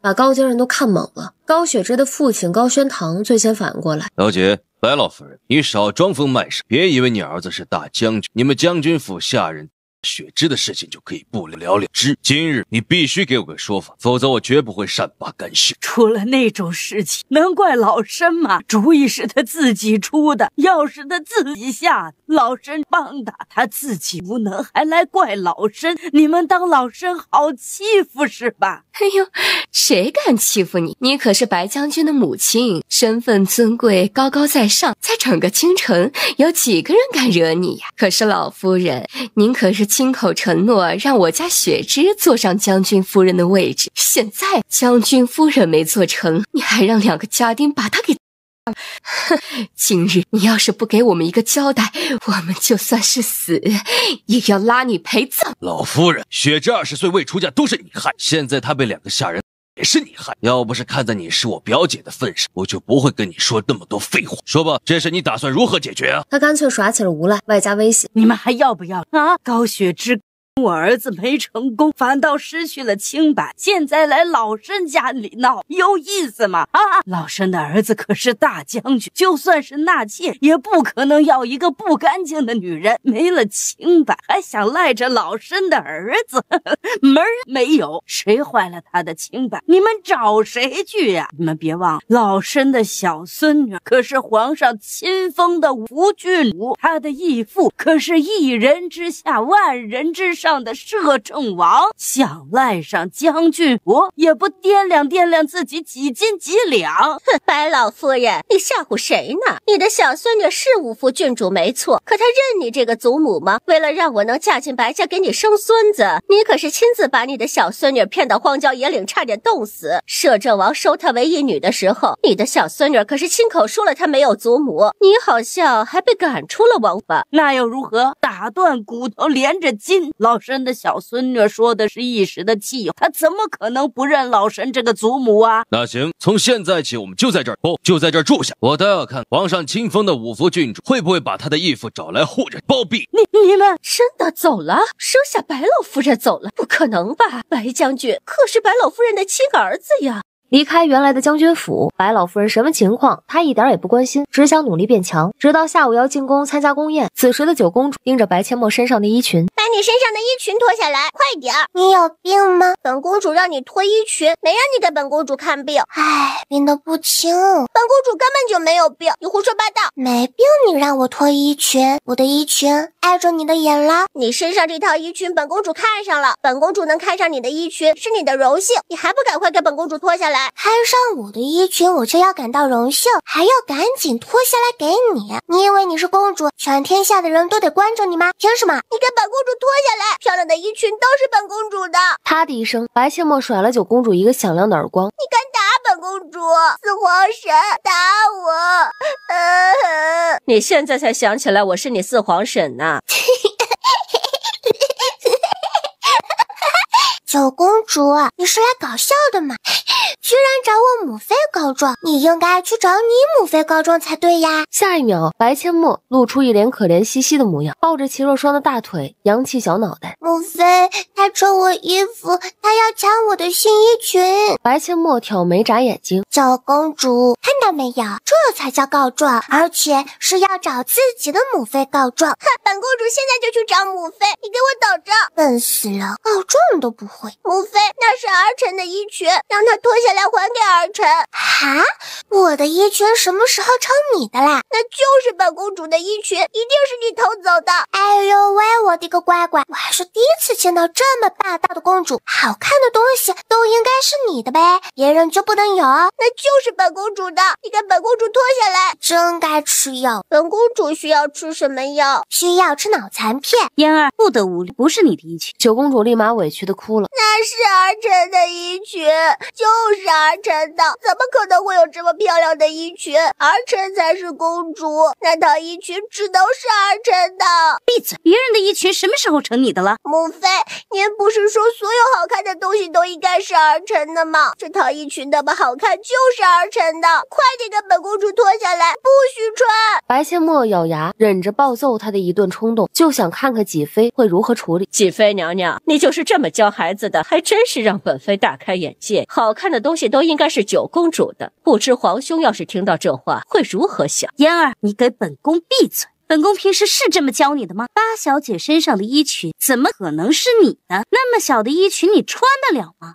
母妃，儿臣就要那套衣裙。嫣儿，想要这套衣裙还不简单，让你母妃给你买就是了。不过得买比莫尔身上这套大点的，否则你可穿不了。几妃快气死了，太丢人！堂堂九公主要什么样的衣裙都不是问题，只要跟她这个母妃说，她都可以想办法满足。就算外面买不到，她还可以让上衣间的人做，不是吗？而且外面的裁缝能和宫里的比吗？几妃刚想发飙训斥九公主，秦若霜面色缓和了下来。几妃娘娘，莫尔身上的这套衣裙也不算贵，才100多两银子，布料可是最上等的锦缎。要不你就给你家嫣儿订一套吧，半个月就可以做出来了。感觉哪儿不对劲了，咋就聊到定做衣裙了？几妃娘娘，这宫宴也快开始了，咱们边走边聊吧。莫尔的新衣裙还有2套样式独特新颖，我还特意给他带着一套，以免弄脏了没衣服换。我拿给你看看。是吗？快拿给本宫瞧瞧。等宫宴结束吧，衣裙我家老七那臭小子拿着呢，本妃保证你看了一定会喜欢。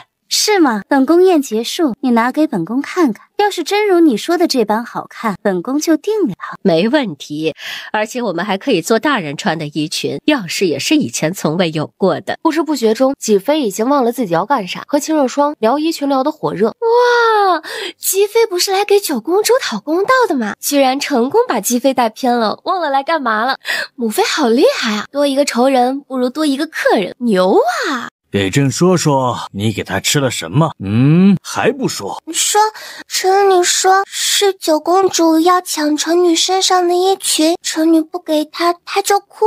臣女就说她是脑该吃片，然后为了哄她，就给了她一颗糖。堂堂九公主怎么可以被人说成？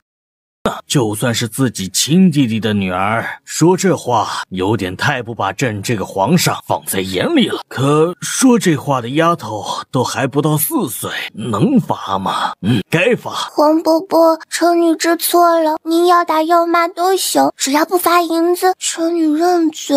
哟吼，还是个守财奴，朕偏偏就要罚你的银子。上次给你的黄金1万两充国库吧。皇伯伯您太狠了吧，多大仇多大怨啊，您要罚我黄金1万两。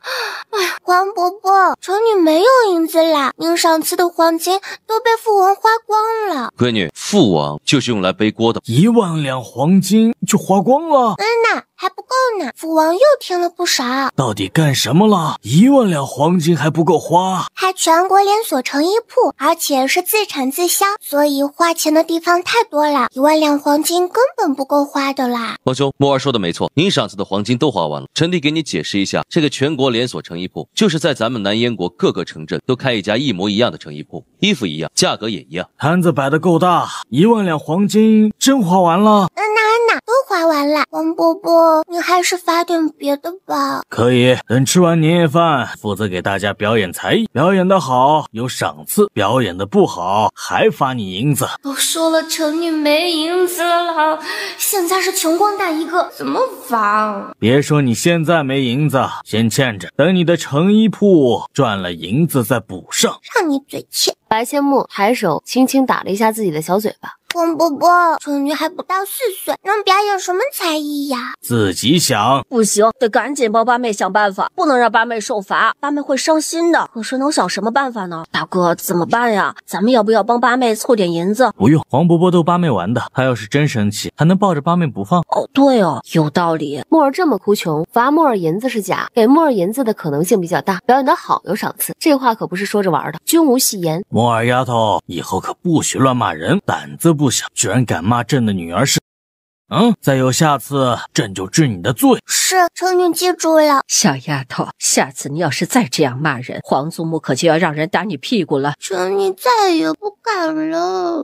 行了，回头让老四好好教教他，孩子还小，别吓唬他了。还有小九，既然他的母妃教不好孩子，就别让他跟着他的母妃了，否则以后出去也是丢皇家的脸。父皇，此事儿臣会考虑的。等过完年，就把小九交给皇后调教吧。墨儿丫头，想好了吗？要表演什么才艺？大伙都等着呢，开始表演吧。太后一脸期待的催促。小丫还愣着干嘛呀？快表演呐，本宫还等着看呢。好吧，那城女唱首歌。我是小宝贝，从来不怕累，唱歌跳舞我最会，像个小贝贝，最爱贪嘴，有时还要吃奶嘴。嘿嘿嘿，又是这首歌。皇兄，墨儿嘴馋了，要吃奶嘴，您看这如何是好？墨儿丫头要吃奶嘴，找朕有用吗？找四弟妹还差不多。皇兄还可以找皇嫂哦，你才是墨儿丫头的母妃，不找你找谁？奶嘴没有，磨牙棒本宫倒是能找。不唱了。怎么不唱啦？就唱那么几句，可得不到赏赐哦。继续表演，你不是唱歌跳舞都最会吗？来，给朕跳个舞。不就是跳舞吗？跳就跳，谁怕谁啊？只要有钱赚，别说跳舞，边唱边跳都不是问题。那城女给黄伯伯跳个敦煌飞天舞，跳完了您可得给城女赏赐。敦煌飞天舞听着还不错，快跳吧，跳得好，朕就给你赏赐黄金1000两。黄金1000两，发财了耶！1、2、3，走你！1、2、3、4、5、6、7、8，2、2、3、4、5、6、7、8。不错不错，这舞蹈动作虽然有些僵硬，但很新颖。没想到墨儿丫头还有舞蹈天赋。双儿，墨儿这舞蹈是你教的？不是，我连敦煌飞天舞的名字都未曾听过。那墨儿这是跟谁学的？跳得还真不错，就是不知她为何要数数。我也想知道，这舞也不像是将军夫人教的。将军夫人好像不擅长舞蹈，她应该是更擅长琵琶弹奏。奇怪，墨儿什么时候会这些东西？回头问问她吧。八妹好厉害，居然会跳这么好看的舞蹈。这小丫头会的东西还真不少。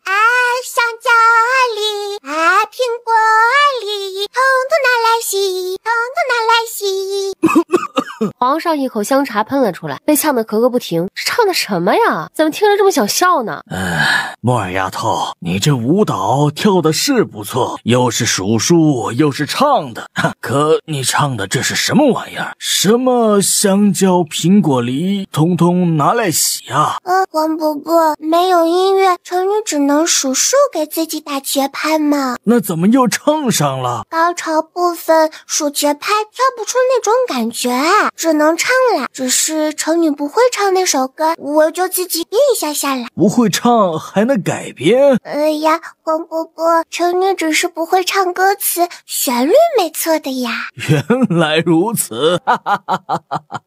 这小机灵鬼儿不会唱还能自己改编，哎呀，香蕉、苹果、梨通通拿来洗，笑死本宫了！木耳丫头，再跳一遍，朕好久都没这么开心过了。你跳了，你们都取笑成女。小丫头，过来。皇祖父，小丫头，你唱的那歌词，姑是不敢恭维，但旋律姑喜欢。你再给姑唱一遍，姑试试能否谱出曲子呀？父皇对谱曲很是擅长，说不定还真就能把这敦煌飞天舞的曲子给弄出来。这很难编的好吗？编一两句唱唱还可以，这要是全部编出来，那得烧死多少脑细胞啊！皇祖父，成女编不下去了。不用编，你把曲调哼出来就行。哦，那好。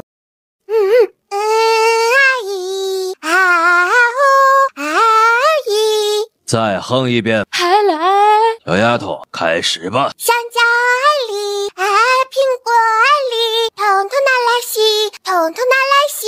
太上皇一怔，一滴墨滴滴在了白纸上。有那么好笑吗？都给姑憋回去！小丫头别唱了，用哼的。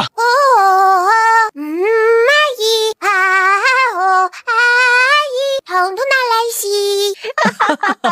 除了吹胡子瞪眼睛的太上皇，其他人全都拍桌狂笑。太上皇把笔往桌上一扔，哎呀，不弄了，小丫头，你继续唱，舞蹈也一起跳，姑先好好欣赏欣赏。香蕉里苹果里，又跳了一遍，大伙儿都被逗得笑抽了。黄伯伯，才艺表演结束，该给赏赐了吧？赏，真是朕的小开心果，赏黄金1000两。嘿，多谢黄伯伯赏赐。木耳丫头啊，你这舞太值钱了，1000两黄金，朕觉得有点亏，你再给朕唱首歌吧。好吧，看在1000两黄金的份上，那就唱一个。黄伯伯，你想听什么歌？你才多大，会唱多少歌你随意，大过年的唱个喜庆的就行。好嘞，恭喜你发财，恭喜你精彩，最好的请过来，不好的请走开，礼多人不怪。这歌又是谁教的？小丫头，过来过来。嘿，皇祖父，你要给成女发压岁银子吗？小财迷，你就只惦记银子，你黄伯伯赏赐你1000两黄金还不够啊？嘿嘿，皇祖父，银子多了又不摇手，当然越多越好啦。要银子可以，今晚呀，你要是让姑把敦煌飞天舞曲子弄出来，姑就给你100两。王祖父，您就放过成女吧。不想要银子了，200两、300两，不能再多了。成交，蚂蚱也是肉。直到天快亮时，太上皇终于把敦煌飞天舞的曲谱弄出来了。神曲呀，小丫头，你功不可没。发现白阡陌早已趴在桌子上沉沉睡去，将小丫头抱起来，轻轻放在床上，小身子才沾到床，他就呢喃一句：香蕉里，统统拿来洗。好好好，通通拿来洗。睡吧睡吧，看好他，别让他从床上掉下来。他要是醒了，就送他去用膳。是。小丫头，睡够了，肚子饿不饿呀？都饿扁了。走，去用膳。小丫头，你还会唱别的曲子吗？要不再给皇祖父唱2首？不会了，就会这2首。会也不给您唱，为了300两银子，现在满脑子都是香蕉、苹果、梨，都魔怔了。哎呀，也是，你才多大呀？会这2首已经很难得了。就是。皇祖母，晚膳您等成女哦，成女来陪您用晚膳，给您带好吃的。你是要给本宫带糖吗？不是哦，等下午您就知道了。好好好，本宫等着你，但你不能让本宫等太久哦。遵命。我是小宝贝，从来不怕累，唱歌跳舞我最会。皇祖母，吃饭啦！这小丫头还真来了。嘿嘿，皇祖母，成女给您带了好吃的，您快来尝尝。哦，你给本宫带了什么好吃的？腌萝卜哦，很开胃的。皇祖母，您尝尝。这真是萝卜，还挺清脆爽口。就是腌萝卜。皇祖母，怎么样，有胃口了吗？有点想想吃饭，去给本宫盛一碗饭。是，好吃，这是这几天以来本宫吃的最舒服的一顿。小丫头，你有心了。皇祖母，您就是因为没胃口，吃不下饭，才会气血不足。为了您的身体，您以后可要按时吃饭哦。您要是还想吃腌萝卜，臣女明日就给你送过来。好，明日给本宫多带点，本宫就喜欢这腌萝卜。没问题，那臣女就先回去了。皇祖母，明天见。去吧，灵儿，明日你送小丫头进宫。是，孙儿告退。小班妹，你站住！你找我干嘛？脑残片你带了没有？啊，又来了！昨晚才被罚，不能再被抓去表演才艺了。哎呀，算了，好歹也是黄波波的女儿，这样忽悠你，黄波波会真生气的。九公主，其实这叫酸甜桃，今天就带了1颗，你以后想吃可不能再说脑残片啦，不然以后都不给你吃。酸桃，你下次进宫可以给我多带几颗吗？我以后都不抢你的衣裙了，可以吗？可以，明天给你带。九公主一听立马笑了，露出了她那掉缺了一颗门牙的牙齿。咦，好丑啊！我再过2年是不是也得换牙了？快回去吧，你现在换牙齿啦，糖不能多吃，我要回家喽。母后，墨儿那丫头给您送了什么菜？儿臣让御膳房明日给您做。腌萝卜和酸辣汤，不过那腌萝卜酸辣脆爽，以前从未吃过那种味，御膳房能做出来吗？那还不简单，叫上御膳房的厨子去一趟摄政王府，让厨子去学一下不就行了吗？有道理，本宫也一起去。你们要去老四家，那姑也去。皇兄，你来看墨儿，怎么还把御膳房的厨子给带来了？哦，对，你让人带他去跟你家厨娘学一下腌萝卜和酸辣汤，母后想吃。今日墨儿给本宫送菜，就送了腌萝卜、酸辣汤、芹菜百合和糖醋鲤鱼。本宫就喜欢腌萝卜和酸辣汤，很是开胃。今日可是吃了不少饭。原来如此。皇祖父、黄伯伯，你们怎么来啦？小没良心的，你给皇祖母送菜都不给皇祖父送，皇祖父生气，你看着办吧。皇祖父，您骗人哦，您才没有生气呢。小机灵鬼，这都被你看出来了。走，带皇祖父去你的房间看看。呐。哎呦，好漂亮华贵的衣裙呀！小丫头，这是你画的？对呀，这是臣女给皇祖母设计的，只是还差一点，还没画完呢。这小丫头还真画了。皇祖母，你喜欢吗？喜欢，太喜欢了，这也太华贵了。您那可是太后娘娘，是天底下最尊贵的女人，是臣女的皇祖母，单的衣裙可配不上您的气质啊。老四两口子是上哪儿捡了这么一个绝世大宝贝的？羡慕死人了。还有就这个 feel 半爽，就这个 feel 半爽。好了，臣女唱完了。墨儿，你给皇祖母送的腌萝卜是你做的？母妃，是李大娘做的，我只是准备调料。你都放了些什么调料？糟了，南燕国没有辣椒，这怎么说啊？想了想，他开口道：母妃，那是张三丰老爷爷的独家秘方，他老人家在梦里再三叮嘱，不可以外传的。那个张三丰在你的梦里到底教了你多少东西啊？很多啊，唱歌、跳舞、绘画，这些都是他老人家教的。这个老人家无所不能啊，连唱歌跳舞都不简单呐。他应该是个男人吧？怎么会跳那种柔弱无骨的舞？不过能有人教墨儿这些东西也是好事，但就怕那老人家有什么不可告人的目的。墨儿，你每天晚上都会梦到那个老人家吗？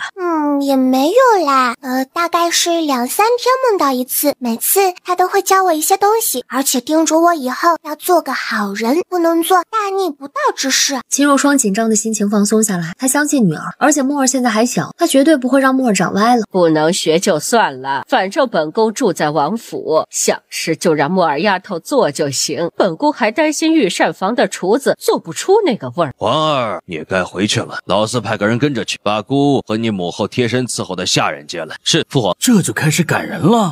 我都还没坐热呢，最重要的是还没尝尝小丫头做的腌萝卜，连母后吃了都大为赞叹的腌萝卜，怎么可以不尝尝味道就回去呢？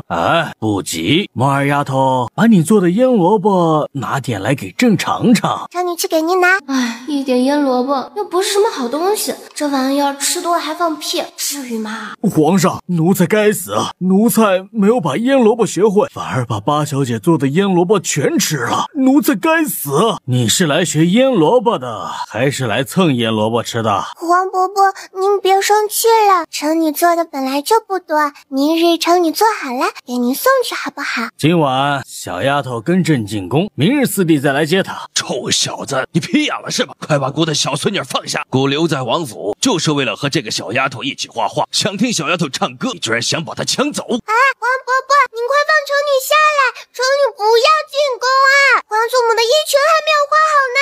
明天再画，今晚跟黄伯伯进宫，唱个歌给黄伯伯听。还唱歌？父王救我！不要进宫唱歌！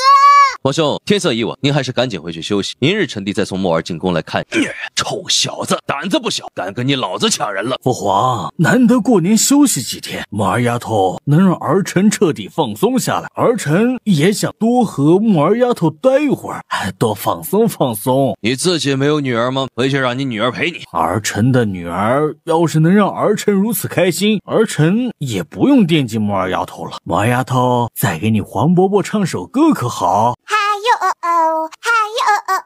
就这个 feel 倍爽，就这个 feel 倍爽。好了，城女唱完了。你这也太敷衍了，就这一句。嘿嘿，黄伯伯想听完整版的，可以听所有的歌，说白了就是给银子，不给银子只能试听哦。嘿，你这个小财迷，朕给你的还不够多吗？让你唱个歌，你还要银子，小没良心的。想要银子可以，黄伯伯进宫，黄伯伯给你拿。不去，黄伯伯，城女要画皇祖母的衣裙了，明天给您送腌萝卜，再给您唱歌，要银子，还陪您用膳，可不可以呀？这还差不多。走，咱们去画衣裙样式去。父皇有事可做了，这小丫头还真是讨喜。刚到宫门口的御膳房厨子肚子闹腾，总想他怕熏到皇上和皇后，故意退到后面去。御林军统领一脸疑惑地问：上御厨，你这是怎么了？没事儿。厨子实在是没忍住，彻底释放出来了。御林军们一个个抬手扇风，要放屁你不能走远点吗？哎呦，萝卜味儿的！上御厨，你这是吃了多少萝卜呀？厨子尴尬的只想找个地洞钻进去，还不能走开，没忍住又释放了几个。御林军们翻着白眼，右手不停的在鼻子前扇风，熏得都快流眼泪了。上御厨，差不多得了啊！你怕熏着皇上，你也不能跑来祸害我们呀！哎呦，抱歉，我再退开一些。还没退几步呢，他又忍不住释放了2个，厨子老脸更红了。完了，腌萝卜吃太多了。昨晚姑一晚上总闻到这个萝卜味儿，你没有闻到吗？白千墨摇头，心里憋着笑。您和皇祖母一个房间，闻不到才怪。太后一脸淡定，继续喝粥吃腌萝卜。当他看到太上皇画上自己翘起老高挖洞的画面时，直接炸毛。皇祖父，您画的太夸张了，城女姑有翘那么高吗？没有翘那么高吗？姑就是照着你挖坑的样子画下来的，就是这么高的呀。好气啊，把他画的形象全无，太丑了啊！皇祖父，您快撕掉，这张太丑了。我好不容易画出来，怎么能撕掉呢？姑得拿回去装裱，然后挂起来天天看。皇祖父把城女画的太丑了，太欺负小孩了。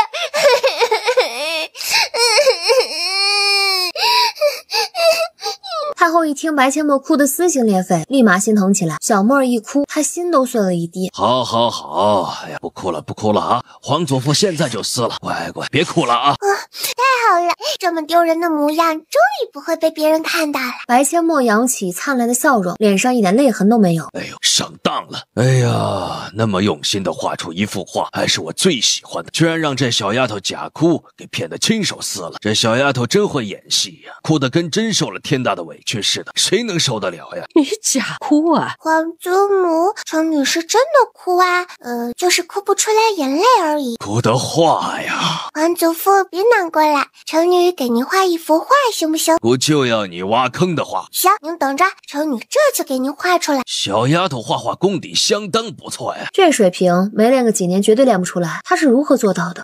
池塘的水满了，雨也停了，天边的稀泥里到处是泥鳅，天天我等着你，等着你捉泥鳅，大哥哥好不好？咱们去捉泥鳅。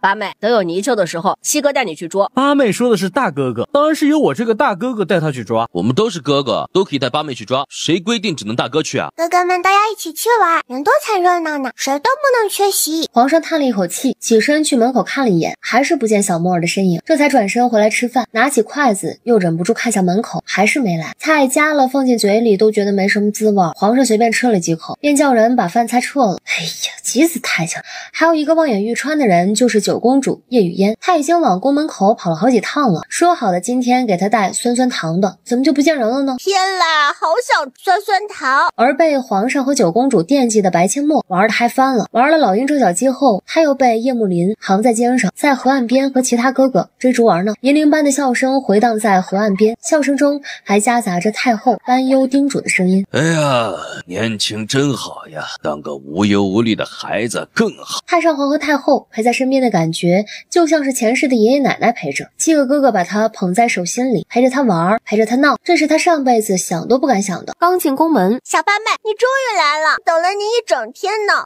你等我干嘛？你不是说今天给我带带酸酸糖的吗？哈，为了几颗酸酸糖，你等了我一整天，你可真有出息。我就是想吃嘛。好啦，全都给你了，你快回去吧，我要去找黄伯伯啦。这小丫头中午就没来了，这个时候还不来，不会是真忘了吧？黄伯伯，求你来啦，给你送烟萝卜来啦。丫头，你怎么现在才来？朕从中午就一直等你了，午膳都没有啊！黄伯伯，您不饿吗？饿呀，朕肚子都饿扁了，都是为了等你。你打算如何补偿黄伯伯？就在这时，父皇，怎么回事？哭哭啼啼，成何体统？父皇，母妃的大儿臣。九公主的小手又红又肿，难怪哭得那么伤心。小八妹给了儿臣好多酸酸糖，儿臣拿回去吃的时候被母妃看到了，她就逼问儿臣那是什么哪儿来的。儿臣告诉母妃是小八妹给的酸酸糖，她就把儿臣的糖打得掉到地上，儿臣去捡，她就使劲打儿臣。母妃骂儿臣乞丐，不准儿臣捡地上的酸酸糖。好痛啊，父皇，儿臣的手好痛啊！几颗糖而已，居然对朕的女儿下手如此之重。白阡陌赶紧给九公主检查，还好只是红肿，并未伤到骨头。别哭了，我给你呼呼就不疼啦。好了啦，不要哭了，改天我给你带更多的酸酸糖好不好？九公主一听，抽抽咿咿的逐渐止住了哭声。摆驾秦月宫。不是，您摆驾秦月宫，抱着我去干嘛呀？够了！既然你不会好好教孩子，从今日起，嫣儿让皇后教，你就不用操心了，好好反省反省吧。不，皇上，臣妾知道错了，求您不要把嫣儿交给皇后姐姐，臣妾一定好好的教嫣儿。现在说这话，不觉得太晚了吗？你要是真能好好教嫣儿，嫣儿也不会是现在这个样子。皇上，臣妾知道错了，皇上，求您别把嫣儿带走啊！皇上，启妃娘娘请留步，别再惹黄伯伯生气了。滚开！你有何资格拦本宫？跟个泼妇一样，朕当初怎么就让你进了后宫？从现在起，禁足3个月，不准离开寝宫半步。皇后，以后嫣儿就交给你好好调教吧。皇上，这不太好吧？嫣儿有自己的母妃，让臣妾调教，恐怕会惹人说闲话。嫣儿都被教的什么都不懂，只会蛮横无理，才会惹人说闲话。朕相信你一定能把嫣儿教的跟木耳丫头一样乖巧懂事。好吧，既然皇上信任臣妾，那就让嫣儿跟着臣妾吧。九公主不用害怕的啦，黄伯母人那么好，不会打你，也不会骂你，只要你乖乖听黄伯母的话，以后我进宫就给你带酸酸糖。真的吗？当然是真的，我什么时候骗过你啊？父皇，儿臣可以和小八妹一起玩吗？当然可以，去玩吧。黄伯伯，臣女该回家了。那么着急回去干嘛？你不是还要唱歌给朕听的吗？唱完再回去。哈哟吼吼，哈哟吼吼。白阡陌一边唱一边扭着小跳，看得皇上开心不已。一曲唱完，白千墨说什么都要回家。父皇，儿臣可以跟小八妹去四皇叔家玩吗？你想去干什么？儿臣就想跟小八妹去玩，皇兄他们都不跟儿臣玩。皇伯伯，臣女带九公主去玩一天吧，明天天黑之前把她送回来。去吧，但是嫣儿，你必须听几个哥哥和墨儿的话。是，儿臣记住了。那侄儿就带他们回去了。走吧，路上小心点，保护好墨儿和嫣儿。是。翌日，叶慕辰就带着九公主和白千墨出去玩。哇，这家人竟然养了2只大白鹅，好大的2只啊！八妹，你和小九先在此看鹅，七哥去方便一下，马上就回来。好，你快去吧。曲项向天歌，白毛啊，我去呀的，小九快跑！小八妹怎么办呀？大白鹅飞出来了，还能怎么办？跑啊！你要是不跟我在一起，我就跟他们拼了！我的我小八妹，她要我。白千墨拉着九公主加速，迈着小短腿疯狂逃跑，2只小短腿跟踩了风火轮似的，要不是九公主被他拉着，都跑不过他。骆九婴看着小徒弟被大白鹅追，故意不现身相救，只是运起轻功暗中跟上，这可是激发小丫头潜能的好机会，不能干涉。叶慕辰刚好从茅房出来，准备回去找白千墨和九公主，就看到2个妹妹不要命的往他这边冲过来，再看到2个妹妹身后的大白鹅时，叶慕辰正准备出手教训大白鹅，却被白千墨速度极快的拽着往前跑。七哥，快跑！大白鹅咬人了！八妹，我能干过大白鹅保护你。这话还没说出来，就被白千墨打断。你先别说话，等安全了再说。跑啊！八妹，叶慕辰不死心的还想说一遍。快跑啦，小命要紧！我跑不动了，我也跑累了。大白鹅没追上来，你休息一会儿吧。八妹，2只大白鹅而已，怕他们干嘛？那大白鹅都有我那么高了，你又不在，我还得保护小九，干不过那2只大白鹅。可遇到我的时候就不用跑了呀，我干得过大白鹅，能保护你们。干得过你不早说，你没给我机会说呀。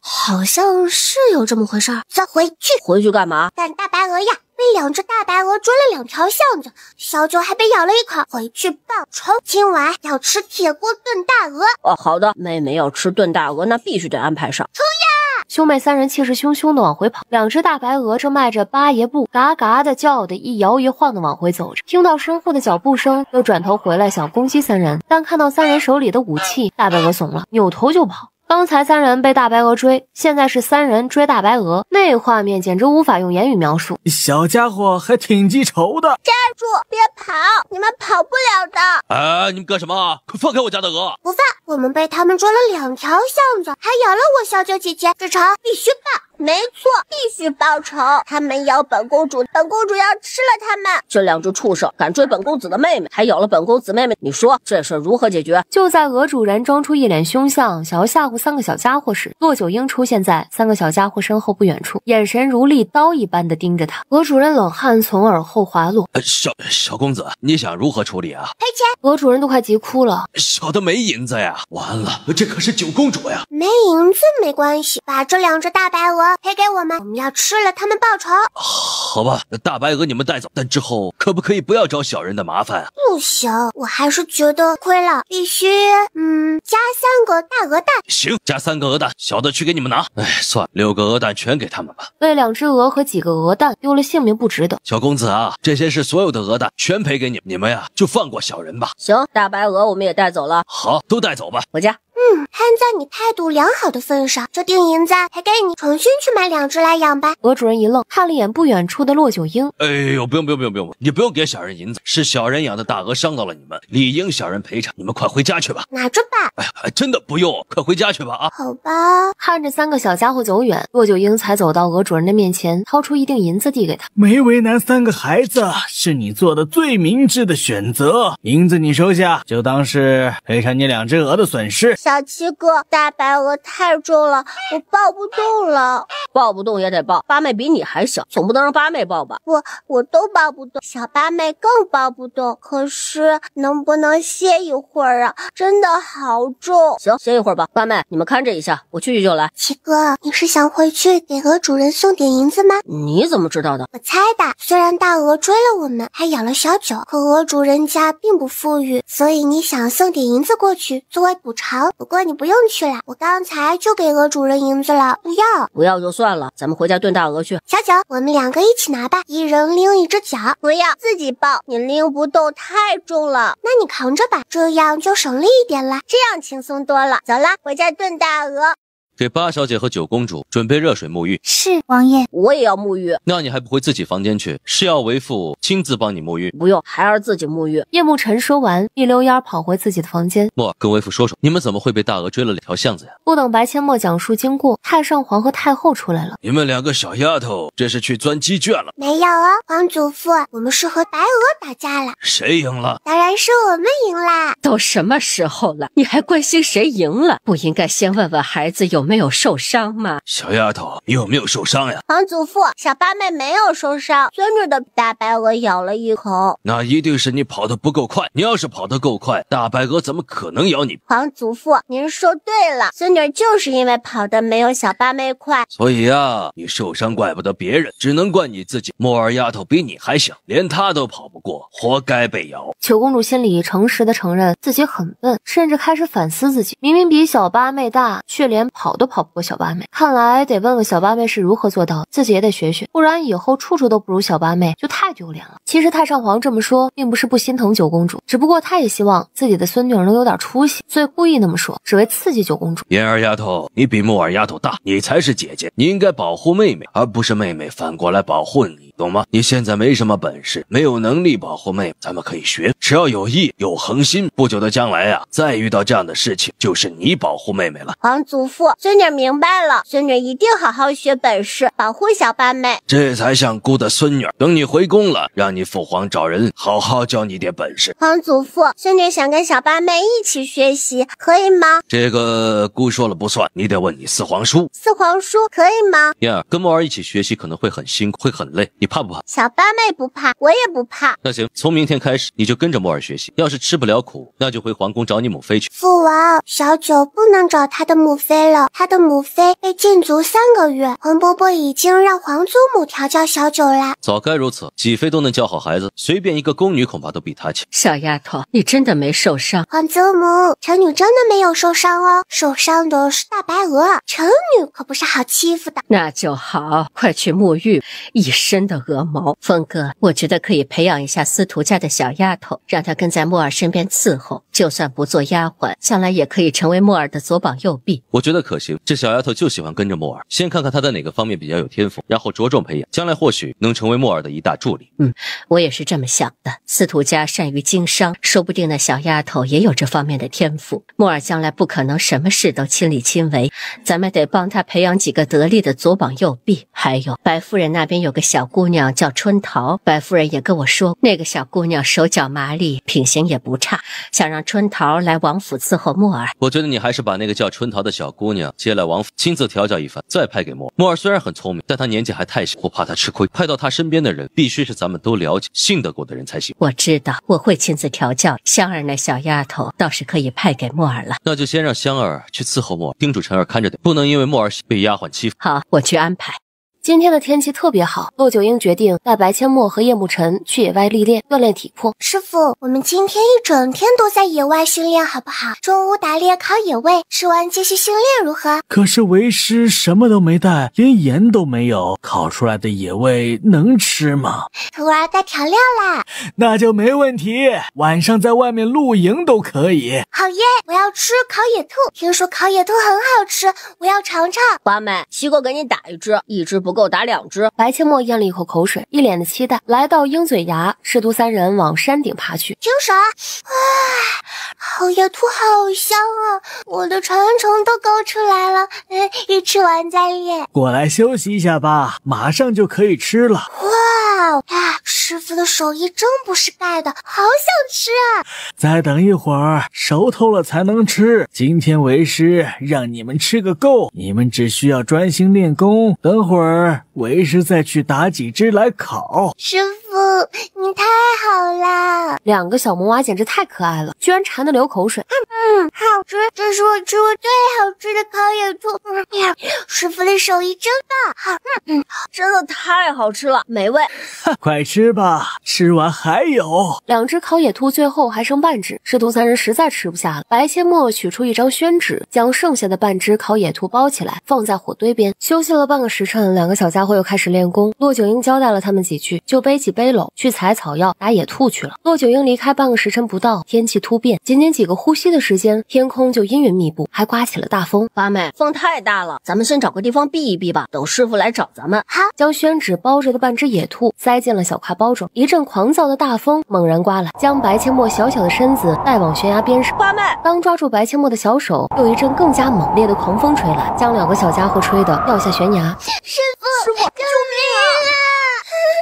火急火燎赶回来的骆九婴刚好看到2宝贝小徒弟被大风吹下悬崖，想要救他们已经来不及了，以最快的速度冲到悬崖边，已经看不到2个宝贝小徒弟往下掉的身影。墨儿，晨儿，八妹，上面有个山洞，咱们慢慢的爬上去，等师傅来救我们。好，七哥，无论你的手多疼，你一定不能松手，你还得保护我。放心吧，七哥不会放手，我会一直保护你。快爬吧，你也不能放手。白阡陌一脸认真的点头，不再说话。现在挂在悬崖上，保持体力才是最重要的。2个小家伙终于爬到了洞口，还不等他们松一口气，一声石破天惊的鹰叫声响起，差点又把2个小家伙吓得掉下悬崖。山洞中，一只体型巨大的金鹰出现在洞口，2个小家伙吓得汗毛倒竖。妈呀，这也太大了！2人一动也不敢动。我的妈呀，难不成我今天要命丧鹰嘴崖，还得悲催的被金鹰啄死？金鹰歪着脑袋看着2个小奶团，并未攻击他们，但已经做出了攻击准备。就在2个小家伙心提到嗓子眼的时候，一声痛苦的哀嚎从山洞中传来。洞口的金鹰毫不犹豫地扭头往山洞里走去。什么情况？难道这山洞中还住着另一只金鹰？而且另一只金鹰的声音中明显夹杂着痛苦和悲凉。难道它生病了，又或者受伤了？七哥，要不咱们悄悄跟进去看看吧，里面那一只可能是生病或者受伤了，或许我们能帮他，然后蹭他们的山洞，有师傅来救咱们。八妹，要不再考虑一下？我干不过那只大金鹰的。七哥，我们不进去，这么大的风雨，身上很快就湿了，万一师傅一时半会儿找到我们怎么办？而且等会儿大金鹰出来可能会攻击我们的，横竖都是一死，我想赌一把。别忘了我们是学医的，万一我们治好了大金鹰，说不定能和他们和平共处，等待师傅的救援。哦，那好吧，那你走在我后面，要是大金鹰攻击我，你就赶快跑出来。白阡陌怕拒绝叶沐晨，就不让他进去，听话的点头。好，才怪。只见刚才在洞口的金鹰正守着另一只翅膀受伤的金鹰，原来是受伤了，看样子伤得不轻。听到白阡陌声音的金鹰扭头凶恶地看着2个小家伙。叶沐晨把白阡陌护在身后，摆出防备姿势。大金鹰，你们别怕，我有药可以治疗你的同伴哦。健康的金鹰歪了歪脑袋，满眼探究地看着白阡陌手里的药和绷带。白阡陌双手捧着药和绷带，一步步靠近受伤的金鹰。仔细一看，受伤的应该是雌鹰，因为体型稍微小一点，另一只则是雄鹰。见白阡陌靠近，雄鹰啾啾叫着发出警告：别害怕，不会伤害你们的，我是大夫，我会帮你治好你的同伴。叶沐晨赶紧走到白阡陌的身边，准备随时保护他。金鹰再次歪了歪脑袋，似乎是没有从白阡陌和叶沐晨身上感受到恶意和威胁，起身慢慢后退2步。白阡陌靠近受伤的金鹰，你别害怕，我会治好你的，乖乖哦，不可以咬我。雌鹰低鸣一声，眼里似乎很是期待。白阡陌开始检查金鹰受伤的翅膀，看着手里的药瓶和绷带。八妹，这些东西是哪儿来的？这种瓶子从未见过，还有这些东西，八妹都是装在什么地方的？七哥，你去找几根木棍来，大金鹰伤到了骨头，需要夹板固定。哦好，我去找。别担心，我只是帮他清理伤口的溃烂，否则不会好的。雄鹰似乎听懂了白阡陌的话，眼睛盯着白阡陌，脚却却退后2步，将慈英伤口的溃烂清理掉。我要给你的伤口清洗消毒了，可能会很疼，你要忍耐一下哦。说完，白阡陌又从空间里取出一瓶双氧水和一些医用棉花，给慈英清洗消毒。叶慕辰也削了几根木棍进来，静静地看着白阡陌给慈英清洗伤口，看着八妹手里又多了一瓶液体和一些白白净净的棉花，他满肚子的疑问不敢问出口，怕影响八妹治疗。清洗完伤口，白阡陌开始尝试接骨。八妹，我能帮什么忙吗？你帮我拖着点这个位置，我再试一次。叶慕辰点头，伸出手并运转体内仅有的一点内力，用力拖着白阡陌说的位置。白阡陌再次尝试，随着咔嚓一声轻响，骨头成功复位。七哥，你别动啊，等我固定一下。把金英的伤处理好，两个小家伙已经累得连手指头都不想动一下了。王爷，可有找到什么线索？找，给本王继续找，扩大搜索范围，无论如何都要找到他们。本王相信他们不会有事。都怪我没有保护好2个孩子，我为什么要去采药？为什么要去打野兔？晨儿、墨儿，你们到底在哪儿啊？骆老哥不必自责，当下不是自责的时候，先找孩子要紧。墨儿，晨儿，七公子，八小姐。2个时辰后，依旧没有2个小家伙的任何消息，而此时2个小家伙正躺在金鹰的翅膀上呼呼大睡。一觉醒来，天已经完全黑了。白阡陌拿出中午剩下的半只烤野兔，准备填填饥肠辘辘的肚子，可刚拿出来，雌鹰就啾啾叫着，用它的脑袋去蹭白阡陌的小脸，那意思好像在说我也很饿呀，好想吃。白阡陌看着半只烤野兔，一脸的不舍，他还是将半只烤野兔撕下来喂给雌鹰吃了。八妹，师傅现在都还没找到我们，半只烤兔也被金鹰吃了，我们会不会活活饿死呀？一晚上不吃饿不死，我相信师傅天亮后就会找到我们啦。好吧，对了，你给金鹰治疗用的药哪来的？那种瓶子我从未见过。七哥居然还没忘记这事儿啊！得想个办法把他七哥糊弄过去。七哥，我实话告诉你吧，我梦里的张三丰爷爷教了我魔法，可以用魔法变出一些东西，但此事你绝不能告诉任何人，父王母妃都不能说，否则我会被张三丰老爷爷收回魔法，甚至被他老人家在梦里给掐死，死得不明不白。八妹，你放心，我谁都不告诉，自己也会很快忘记的。我可不想没有妹妹。妥了，七哥，你饿不饿？变点东西出来吃。饿，非常饿。你能变出什么好吃的？白阡陌一念一动，从空间里取出一些小面包和2瓶矿泉水。八妹，这是什么？这个啊是小面包，这个是水，小面包撕开就可以吃啦。七哥呢？你尝尝。好吃，这个比京城卖的桂花糕好吃。是吗？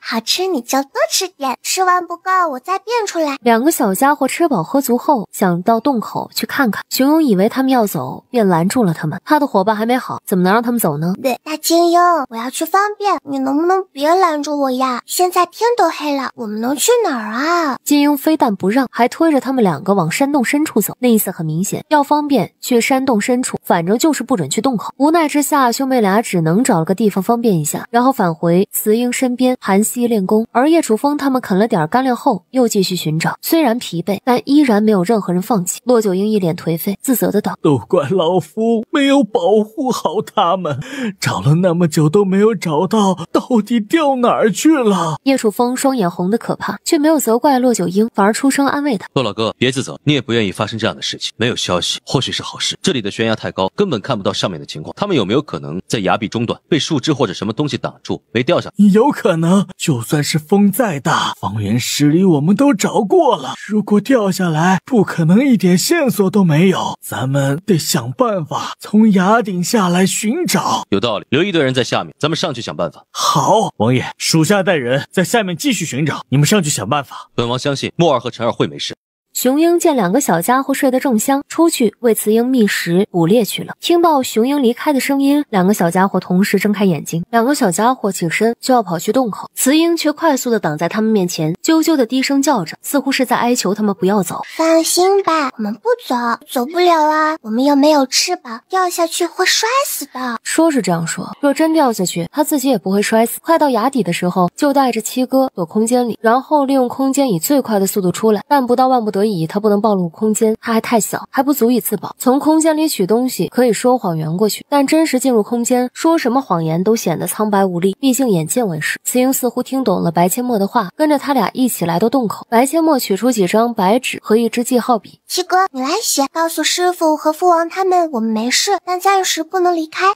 父王他们一定急坏了，得给他们传点我们还活着的消息。好，叶慕辰接过笔纸，在纸上写道：师傅、父王，我和八妹没事，我们大概在崖壁中间位置的金鹰洞里，但暂时不能离开。有一只金鹰受伤了，我和八妹要帮金鹰治疗，这样写可以吗？可以，你多写几张。然后拿过写好的纸，叠成纸飞机扔下悬崖，最后写了几张。白阡陌选了几个比较小的石头包在纸里，然后扔了下去。纸飞机有可能落在树梢上，而包在石头的纸团有可能落在水里。但两个小家伙相信总有一张纸会被师傅他们发现。崖底，一名士兵抱着脑袋痛叫出声，白阡陌扔下的纸包着小石头刚好砸在了士兵的脑袋上，幸好石头很小，又被纸包着，否则士兵非得当场丧命不可。当他看到砸他脑袋的居然是个团的时候，简直不敢相信一个纸团能把他砸得头破血流。见到纸团上的字，白将军，白将军，四小姐和七公子还活着，他们还活着，在哪儿？两个孩子在哪儿？当他看到纸上的字，两个孩子还活着，老天有眼，老天有眼啊！将军，咱们快把这个好消息告诉王爷。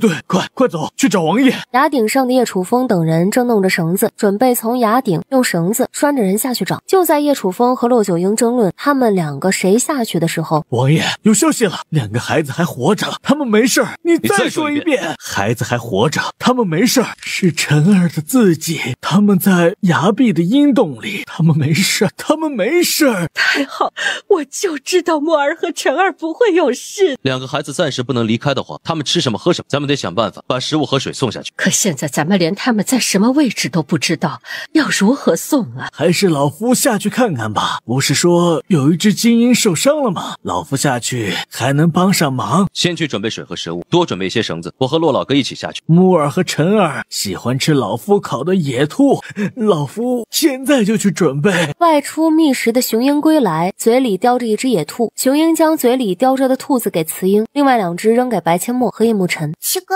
你会处理野兔吗？不会，我还不到8岁。我也不会，我还不到4岁。雌鹰看着面前的野兔一脸嫌弃，吃过烤熟的野兔后，生的野兔肉对它已经完全没有诱惑力了。雄鹰看着雌鹰，又看了看白阡陌和叶慕辰，啾啾低叫2声，似乎在问他们为何不吃。雌鹰啾啾低叫2声回应，两只金鹰同款表情看向白阡陌和叶慕辰。雄鹰还把雌鹰的野兔叼起来，送到两个小家伙面前。啥意思啊？白阡陌想起昨晚喂金鹰吃了烤兔子，才反应过来，这大家伙是要吃熟食。咋整啊？不会清理兔子，也没那么多柴烤兔子呀。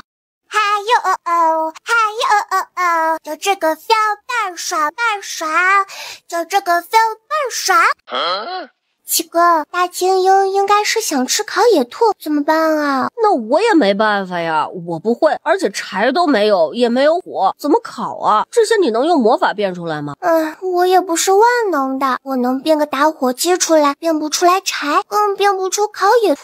叶慕辰看着两只金鹰耸耸肩，摊开双手，没有柴，我们烤不了野兔，你们将就着吃吧。雌鹰眼神里满是抗拒，要不你带我们去找柴吧，有柴才可以吃烤野兔哦。雄鹰偏了偏脑袋，似乎是在考虑。片刻之后，他对着雌鹰啾啾低叫2声，雌鹰直接张嘴叼住了白阡陌的衣裙，雄鹰则将自己硕大的身子蹲下，好让叶慕辰爬到他的背上。这年头连鹰都那么聪明，还知道留一个人质啊！七哥，大青鹰的意思应该是让你爬到他的背上，他带你去找柴，我必须留下当人质，你快去吧。是这样吗？雄鹰鸣叫一声，展翅高飞，叶慕辰吓得闭上双眼，啊大叫，心都快从嗓子眼里出来了。感受到雄鹰俯冲而下，叶慕辰壮着胆子睁开眼睛，大叫道：往上飞，上面有柴。金鹰听话的开始往崖顶上飞去，刚上崖顶，感受到陌生气息的金鹰就要绕开。眼尖的叶慕辰看到了正在崖顶烤野兔的师傅、父王、母妃、两个哥哥和白将军，他大喊：快飞到那边去，他们是我的亲人，不会伤害你的，他们有烤野兔。金鹰看了几人几眼，犹豫不决的在一旁盘旋。哎呀，你倒是快点过去呀，我和我的妹妹都不会烤野兔，你同伴吃的那半只都都是我师傅烤的，你放心，保证他们不会伤害你。我妹妹都还在山洞里等着呢。叶慕辰的大喊声惊动了叶子峰一行人，几人全都仰着脖子看着在金鹰背上的小家伙，不敢轻举妄动。他们怕金鹰受到惊吓，把小家伙扔下悬崖。金鹰似乎听懂了叶慕辰的意思，在距离叶慕辰他们大概2丈的位置降落，满眼警惕地盯着叶楚风几人。叶慕辰从金鹰的背上下来，父王、妃、师傅。叶楚风他们刚起身想迎上去，雄鹰就吓得啾啾大叫，展翅欲飞。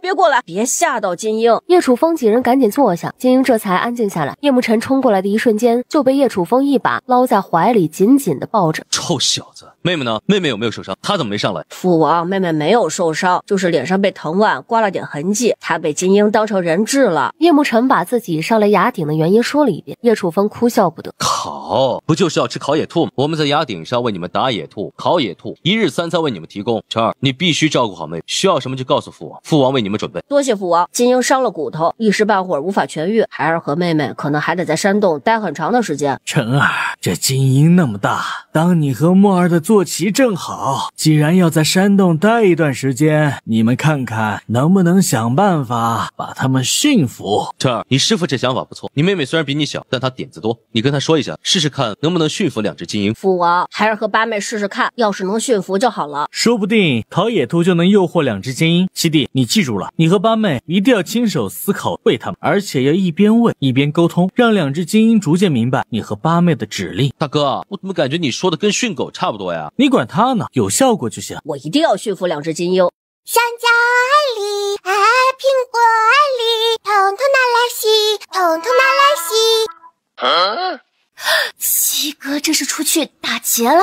叶慕辰跳下雄鹰的背，把在崖顶见到父王等人的事说了一遍，并将驯服2只金鹰的计划告诉八妹。白千墨听得连连点头。在这古代没有飞机，如果他有2只金鹰载着出行，那不比开飞机还拉风啊！想想就爽歪歪。如今这2只金鹰看上去应该刚成年不久，这2只金鹰不超过10岁。白千墨满脸兴奋，抓过一只烤野兔，一屁股坐在雌鹰面前，一点点的撕烤兔肉给他们吃。很快和雌鹰闹作一团，烤野兔都是你吃一口我吃一口，开心极了。叶慕辰也拿起了一只烤野兔，开始撕肉投喂雄鹰。第一次尝到熟食的味道，雄鹰显得兴奋不已，很快也和叶慕辰玩闹起来。一人一鹰，哥俩好似的你一口我一口，吃的那叫一个欢快。将烤野兔投喂完，2个小家伙也吃饱了，抱着鹰的脖子继续和他玩闹。武功可以慢慢练，先和2只金鹰混熟才是正事。别过去，会吓到金鹰。叶慕辰刚跑过来，就被太上皇和太后抢先一把抱住。司徒明眼睛湿润了，一副要哭出来的模样。哥哥，切莫妹妹呢？她在哪儿？别哭哦，八妹在照顾另一只金鹰，那只金鹰受伤了，要等金鹰的伤好了，八妹才能上来。可是我2天都没见到切莫妹妹了，她有没有受伤啊？没有，她很好，放心吧，耐心等几天，她就可以上来了。晨儿，等会儿吃完烤野兔，你试试能不能让金鹰带着你和妹妹上来洗个澡，换身衣服，母妃给你们烧水。好，我和八妹试试吧，只要留1个人在下面，应该可以的，否则另一只金鹰恐怕会暴躁。晨儿，为师准备了治疗外伤的药材，你带去给墨儿。好的，师傅。他不敢说八妹有药，满口答应。快去吃吧，等会儿上来洗澡换衣服。哥，我可以跟你一起下去陪切莫妹妹吗？不行，大金鹰会攻击你的。好吧，切莫妹妹很喜欢银票，我有银票，你帮我带给切莫妹妹吧。小米，等会儿你切莫妹妹就上来洗澡，银票你自己留着，你现在带去给她，她也没地方花呀。哦，那等我回去再给她。回到山洞，2个小家伙把金鹰喂饱之后，又开始和金鹰玩闹起来，玩的差不多了。叶慕辰抱着雄鹰的脖子等，大家伙，你送我和妹妹上去洗澡好不好？我们2天都没洗澡了，身上都臭了。雄鹰不为所动，歪着脑袋看看叶慕辰，想上去洗澡，门儿都没有。那你先送我上去洗澡，等我洗完了澡换了衣服，你送我下来，再送我妹妹上去，行不行？雄鹰依旧不为所动。白千墨皱了皱眉，一把搂住雄鹰的脖子，开始撒娇卖萌。大朋友，让你夫君送我上去洗个澡好不好？我身上都臭了，你闻闻臭不臭啊？哎呦，人家要香香的跟你在一起啦，我洗完澡就回来陪你，还让我父王给你烤其他的烤肉，好，很多烤肉，好不好？最喜欢你了，怎么舍得不回来陪你呢？我洗澡很快的，马上就回来陪你，不好。等你烧好啦，我带你去吃更多的烤肉，你拖着我飞高高，我们一起出去玩。哎，你现在就让我去洗个香香嘛，好不好嘛？套周架不住了，这么奶萌的小娃娃撒娇，谁受得了？而且这小奶娃还是他的救命恩人，万一不让他洗澡，他不理自己怎么办？阿姨啊哦啊雄鹰立马听话的蹲下身子，还是八妹厉害哇！就要往雄鹰背上爬，却被雄鹰扭头一口叼着衣服往雌鹰面前送。好吧，我愿意当人质，让八妹先去洗澡。你要是不送我去洗澡，晚饭还得上去，到时候洗也可以。七哥，我先去洗澡了，你等会儿再去。快去吧，父王他们都在担心你，没见到你，他们都不放心。哇，我飞了，好高啊！大朋友，谢谢你。是八妹，你等我，我洗完澡就和你一起下去。说完，还对着雄鹰做了个飞吻。皇祖父、皇祖母、父王、母妃。所有在崖顶的人，他都叫了个遍。姑的小乖孙，哎呦，快让姑看看，小脸都花了。还有其他地方受伤吗？皇祖父，孙女没有受伤哦，就是想你们想的，晚上都睡不着觉。太上皇立马心疼的不行，不管是不是真的，反正太上皇就是这套，搂着白阡陌不停的叫着小乖孙，直到秦若霜让他去洗澡，白阡陌才走进了茅草屋里。太后和秦若霜亲自给白阡陌洗澡，洗完澡换了一身漂亮的红色衣裙。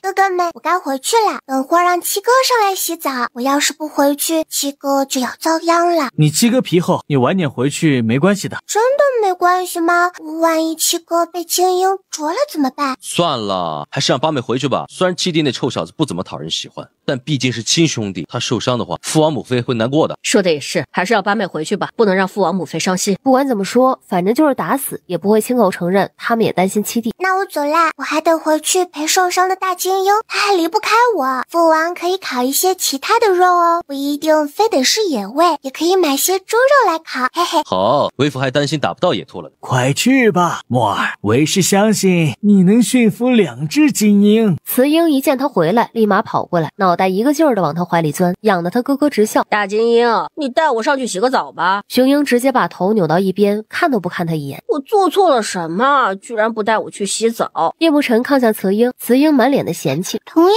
是幼崽，你就不会撒撒娇吗？还是小的这个够可爱。大朋友，你就带着我哥哥去洗个澡嘛，他身上都臭了，会熏到你的。你那么高大、威猛、帅气，怎么能让哥哥一身臭臭的和你在一起啊？你会很没面子的。叶慕辰愣了一下，是自己没有跟雄鹰撒娇的原因吗？所以他不带自己上去。于是叶慕辰也赶紧搂着雄鹰的脖子撒娇。大朋友，你最好了，你带我上去洗个澡好不好？我要是身上臭了，晚上躺在你的翅膀上，你肯定会受不了的。享受了一会儿2个人类幼崽的撒娇，雄鹰果断蹲下身子，叶慕辰立马爬到他的背上，搂着他的脖子。原来是想让我撒娇，说嘛。七哥，太为难精英了。哥你撒娇真可爱。八妹居然夸他可爱，心情好愉悦。接下来的几天，2个小家伙吃穿不愁，全身心和2只精英打成一片。2只精英也越来越依赖他们，越来越享受2个小奶团撒娇卖萌。而2个小家伙也没忘记每天练功。鹰的愈合能力相当强，才5、6天的时间，白阡陌就将固定的甲板给他拆了，让他每天挥动翅膀，让翅膀充血，加速愈合。我是小宝贝，从不怕累，虽然功课一大堆，像个小贝贝，最爱馋嘴，有时还要吃奶嘴，嘿嘿。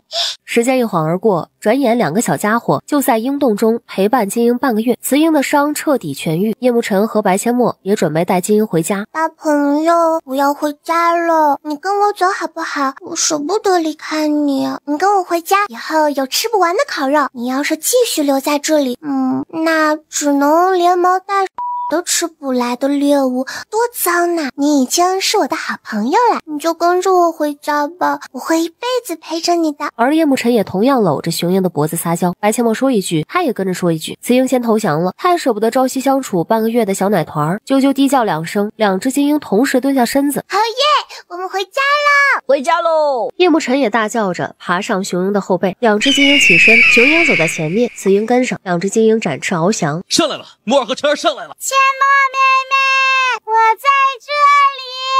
晨啊，我就知道墨儿和晨儿一定会让2只精英心甘情愿地跟着他们。2只精英以后将是2个孩子的大助力呀。那是，姑的宝贝金孙能差吗？别说2只精英，就是来2只老虎，他们也能驯服。哎呀，父皇呀，这话您可不能出去外面吹啊！您的2个小金孙还太小，不能让他们去和凶猛的老虎对抗。2只金鹰驮着2个小奶团，愉悦的在空中盘旋了2圈，才在叶楚风他们2丈开外落下。父王、母妃、皇祖母、皇祖父，师傅，咱们回家吧，回去给金鹰搭房子，他们愿意跟着我回家啦。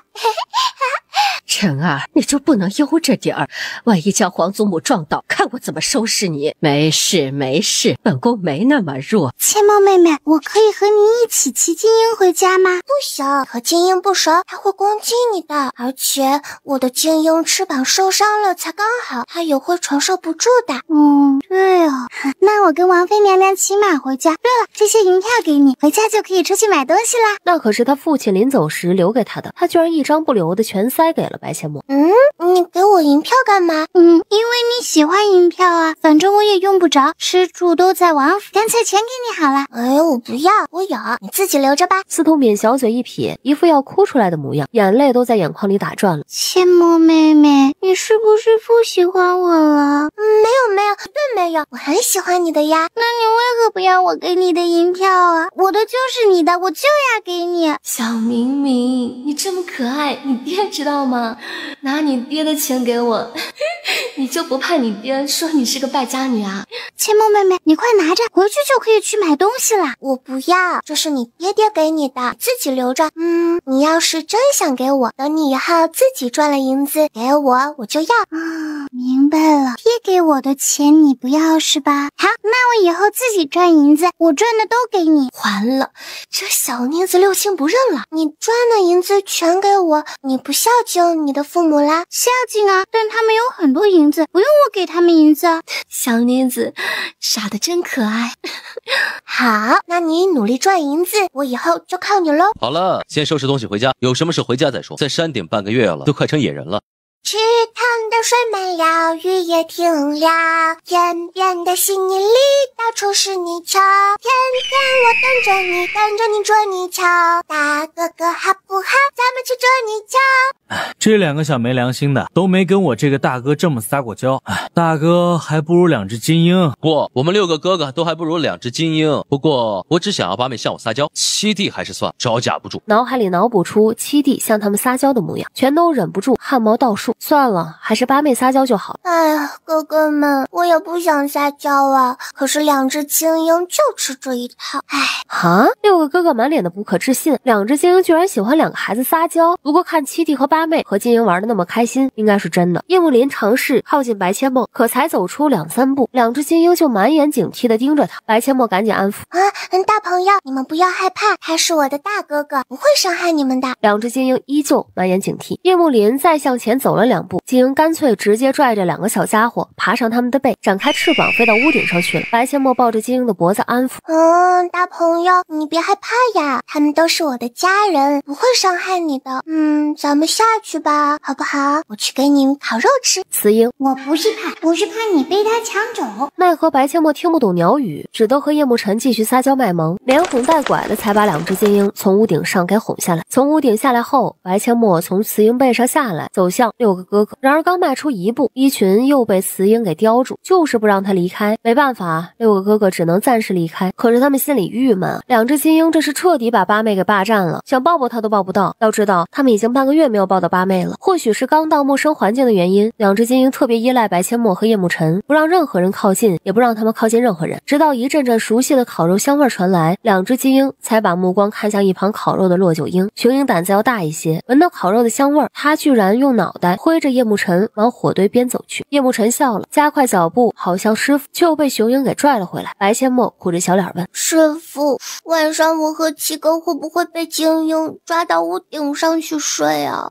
有可能，不过在金鹰的房子没建好之前，你父王应该会腾一个房间给2只金鹰。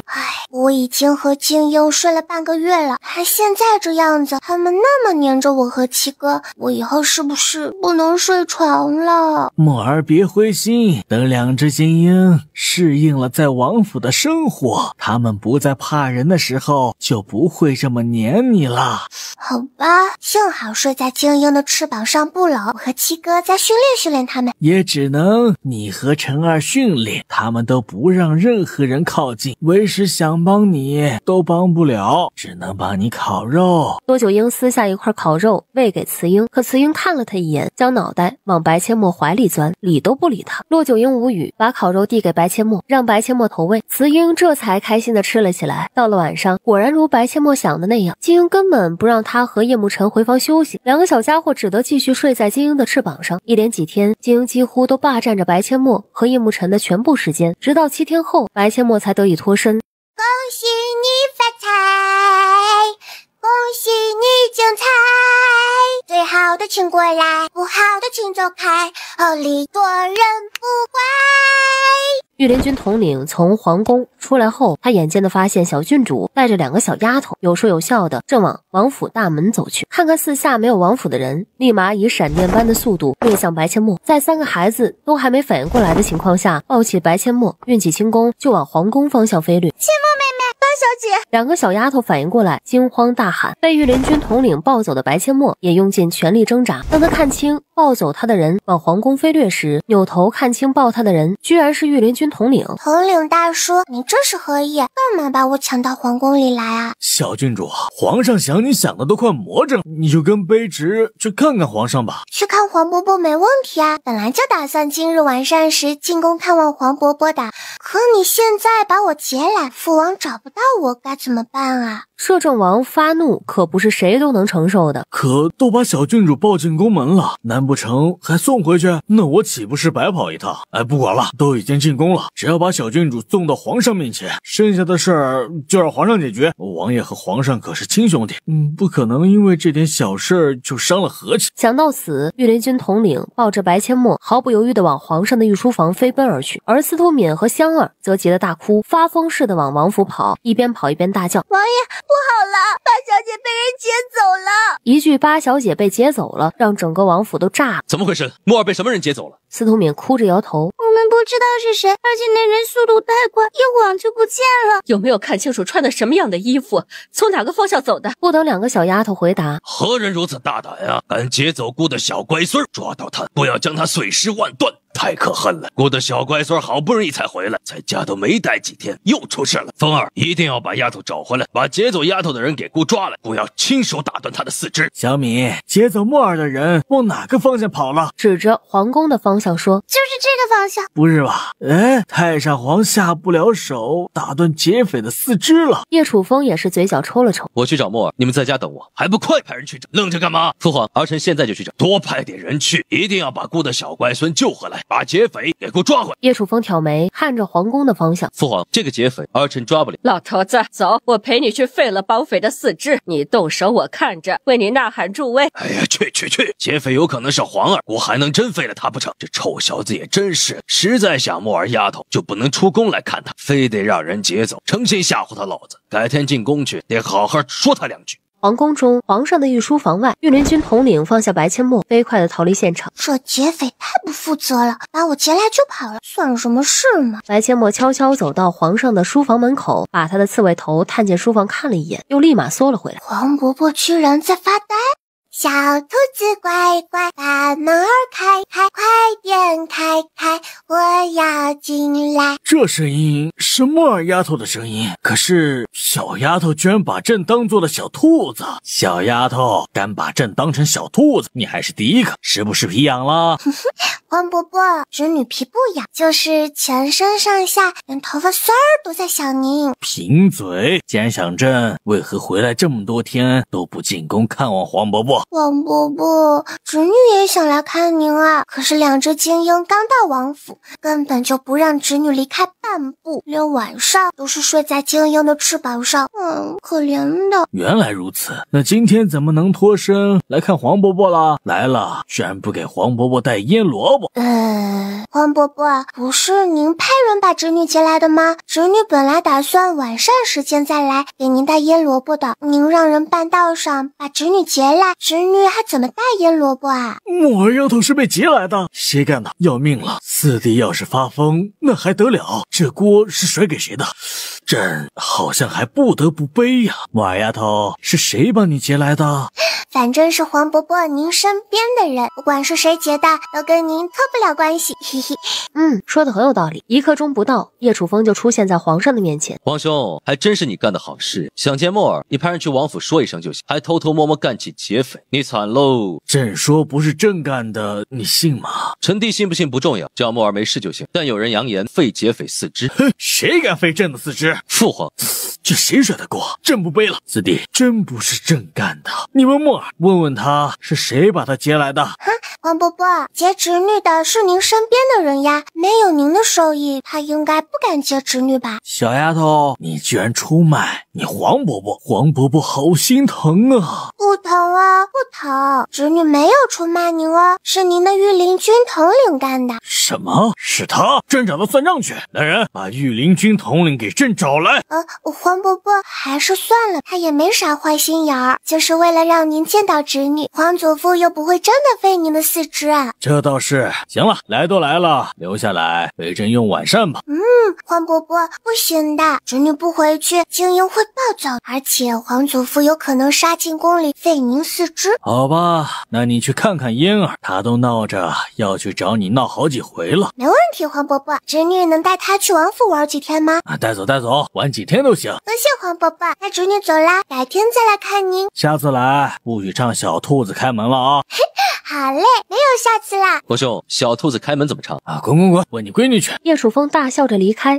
臣弟这就去问木耳。皇上一揖，随后愉悦的嘴角上扬。这个鬼灵精怪的小丫头啊，要是能时常留在朕的身边，朕就不会有那么多烦恼了。看到她，心情就大好了。小兔子乖乖，把门儿开开，快点开开，我要进来。一旁的叶楚风听着白阡陌的唱歌，终于明白小兔子开门怎么唱了。等会儿回去啊，得告诉宝贝闺女，皇兄不让唱小兔子开门，那下次咱就唱个大兔子开门就好了。是小八妹，母后，小八妹来了。小八妹，你终于来了，就这么想我吗？还是想我的酸酸糖？你也想，酸酸糖也想，但想你要多一些。哎呀，可是我今天没带酸酸糖呢。没关系，这次没带就下次。没带酸酸糖，但我可以带你出宫。太好了！嫣儿，你要跟木耳出宫可以，但今天学的字不会写不会读，你就别去了。小九，这么简单的字你都记不住，那我不能带你出宫了，可不想和笨蛋做朋友。这些字那么难，我根本就记不住嘛。那是因为你没用心记，我给你1刻钟的时间，你要是记不住，我就自己出宫去了。来，我教你，很简单的，看啊，我现在的样子像不像一个人字？是不是很简单？1刻钟后，九公主就把人之初3个字自己写出来了。这个字怎么读？出，这个是知，这个是人，这不就记住了吗？收拾2套换洗衣服，跟我出去玩吧。不过你得答应我哦，每天最少认10个字，会读还得会写。那你教我行不行？没问题，我教你，我已经认识很多字啦。原来教孩子认字也可以有简单而容易记住的技巧。木耳丫头，你这方法真不错，以后你多教嫣儿认一些字，黄伯母给你奖励，如何？多谢黄伯母。其实奖不奖励的没关系，能为黄伯母分忧，侄女很乐意的。皇后笑得一脸温柔，故意逗白阡陌。那好吧，黄伯母就省点银子了。那您还不如一开始就别说给奖励呢，把我当3岁小孩耍。皇后笑了笑，吩咐宫女给九公主收拾换洗的衣服。叶楚风带着2个孩子出宫，在接近宫门口时，恰巧遇到带人巡逻的御林军统领。卑职叩见王爷。免礼，起来吧。多谢王爷。统领大叔，我听说皇祖父要亲手废了劫匪的4只，不过你放心，我会帮你说好话的。下次啊，不许劫我了。他得端出皇祖父吓唬御林军统领，不然以后动不动就把他接进宫，得耽误多少事情啊！是，卑职以后再也不敢了。白阡陌满意的点了点头，拉着九公主往宫门口跑去。叶楚风饶有深意的看了御林军统领一眼，跟在2个小家伙身后出了皇宫。御林军统领后背都忍不住冒冷汗。娘哎，摄政王的眼神好可怕。我是小宝贝，从不怕累，虽然功课一大堆，像个小贝贝，最爱馋嘴，有时还要吃奶嘴，嘿嘿。八妹，这是我给你买的杏仁酥，你尝尝好不好吃？谢谢七哥，好吃。九公主眼巴巴地看着叶慕辰手里另一块杏仁酥，直吞口水。叶慕辰凶巴巴地瞪了他一眼，看什么看？想吃自己去买，这是我给八妹买的，没你的份儿。九公主一脸委屈，七哥，你只有这2块杏仁酥吗？还有很多，都在我的房间里，吃完我带你去拿。那你分点给小九啊，好东西要大家一起分享，不能只给我一个人哦，嘿嘿。叶慕辰又瞪了九公主一眼，心不甘情不愿地将另一块杏仁酥递给九公主。就你嘴馋，多谢七哥。九公主也不生气，笑嘻嘻地接过来就吃。就在这时，司徒敏和香儿火急火燎地跑了过来，一看2个孩子的眼睛，就知道2个孩子明显哭过。见白阡陌回来，2个小丫头总算露出了笑容。叶慕辰上前一步，霸道地牵起白阡陌的小手，八妹，带我们去看金鹰吧，该喂金鹰吃烤肉了。2只金鹰在王府待了好几天了，依旧不吃别人喂的烤肉，就怕别人把他们毒死似的。九公主、司徒敏和香儿小跟上，叶慕辰又是凶巴巴地瞪着他们。你们跟着我和八妹干嘛？金鹰又不让你们靠近，一边玩去。七哥，你今天干嘛那么凶啊？他们都没有保护好你，让你被人劫走。他们又没有武功，而且都那么小，劫走我的可是武功高强的御林军统领，他们怎么保护我啊？就算是你在，也干不过御林军统领吧？说的也是，看来我还得努力练功，否则下次你再遇到坏人，七哥都保护不了你。还有我也要练功，我也要保护小八妹。阡陌妹妹，我可以和你一起练功吗？我也想保护你。香儿欲言又止，她也想练功，也想保护小主子，可她只是个丫鬟，不敢提要求。叶楚风一眼就看出了她的心思，想表达的意思都显示在脸上了。小小年纪就知道要保护小主，这个丫头没选错。你们都想练功保护墨儿，那就用过晚上后在前院等着，本王教你们武功。香儿也可以一起练。墨儿，下次去你黄伯伯那儿，他不让你唱小兔子开门，你就唱大兔子开门。哈，女儿明白了。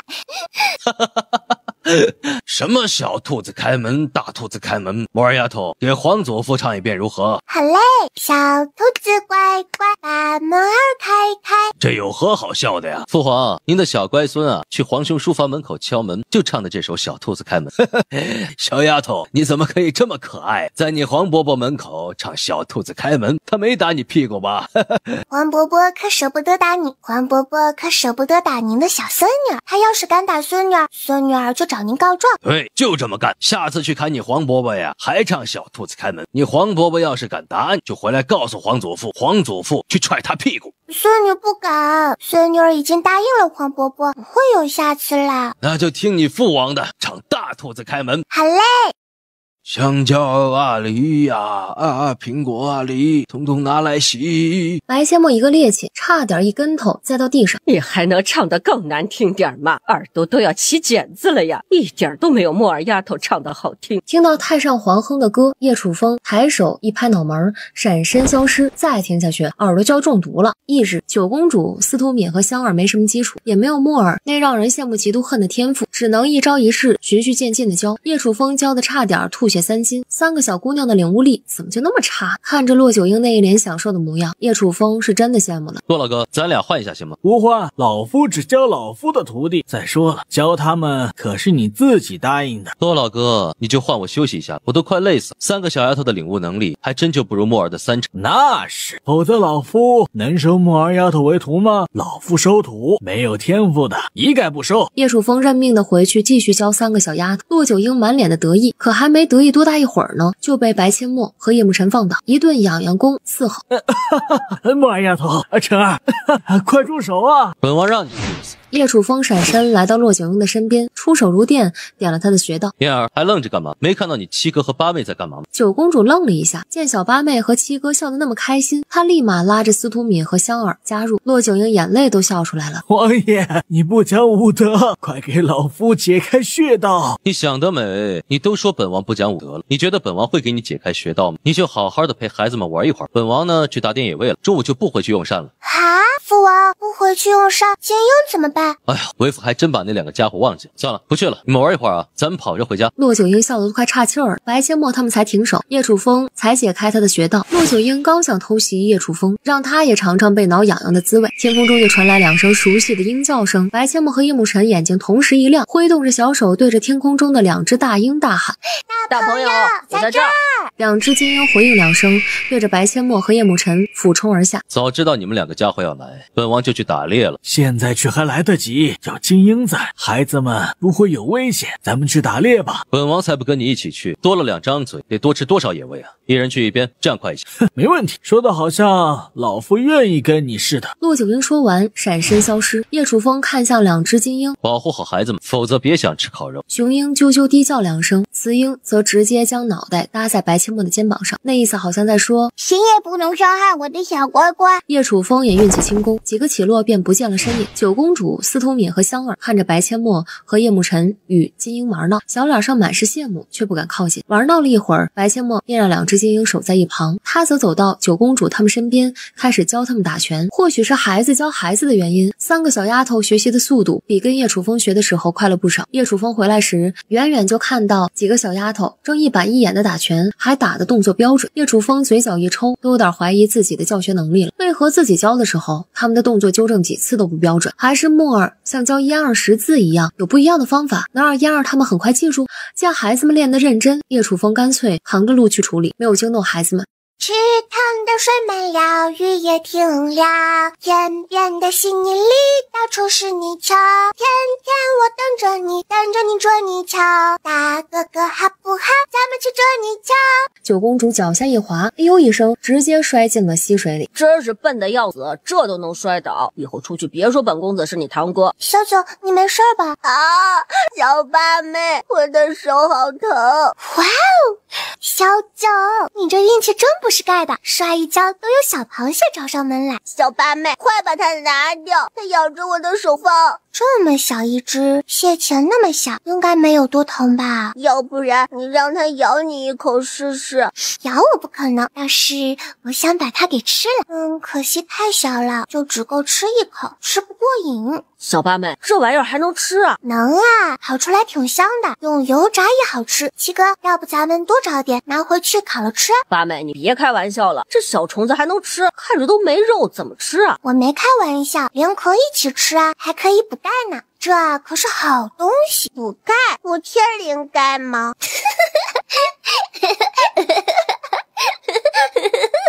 对，补天灵盖，越吃越聪明。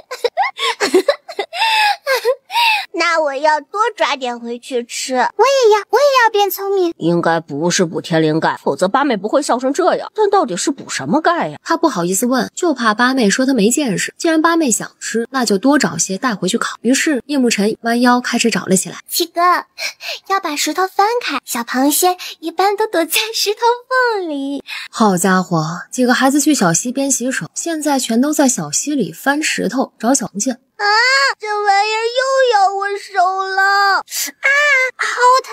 总共抓了10几只，附近都找不到小螃蟹了，才洗手返回。陈儿，你抓这些虫子回来干嘛？八妹说抓回来烤了吃，还补钙。师傅，您知道是补什么钙吗？补钙？骆九婴满头问号，除了天灵盖就剩膝盖了，他也不知道补什么钙。为师也不知道。墨儿，你来说说补什么钙？钙呀，是一种微量元素，是颌牙齿构成的主要成分之一。同时维持了心跳、神经传导和肌肉的正常功能。钙缺乏的话，人体会出现很多问题，比如骨质疏松啊、肌肉痉挛啊、神经紧张啊等各种问题。严重的话，还会导致心脏衰竭。白阡陌的专业术语，也就只有骆九婴能听明白大概了，其他人则是一脸的懵逼。不是天灵盖吗？天灵盖也补。墨儿丫头，这个要如何烤？削2根竹签串起来烤啊，我得先把它的胃拿掉，就是这个位置。墨儿，这些都是谁教你的？张三丰啊。又是他，他到底长什么样？和我师傅差不多，白头发、白眉毛、白胡子，仙风道骨的。脸型比我师傅稍微长那么一点点，是个道家大能。你说他是个道士，那他怎么还能教你敦煌飞天舞啊？完犊子了！他怎么就说张三丰是个道士呢？一个谎言往往要无数个谎言去圆，这回该怎么圆呀？想了想，父王，严格来说，我那敦煌飞天舞是他老人家教的。他老人家在我梦里给我看了画册，我记忆力好，就记住了。叶楚风只是选择相信，一个4岁都还差几天的孩子，不可能编出这样的谎言来骗他。原来如此，好了，先去喂精英，为父去弄竹签，给你们烤这小螃蟹。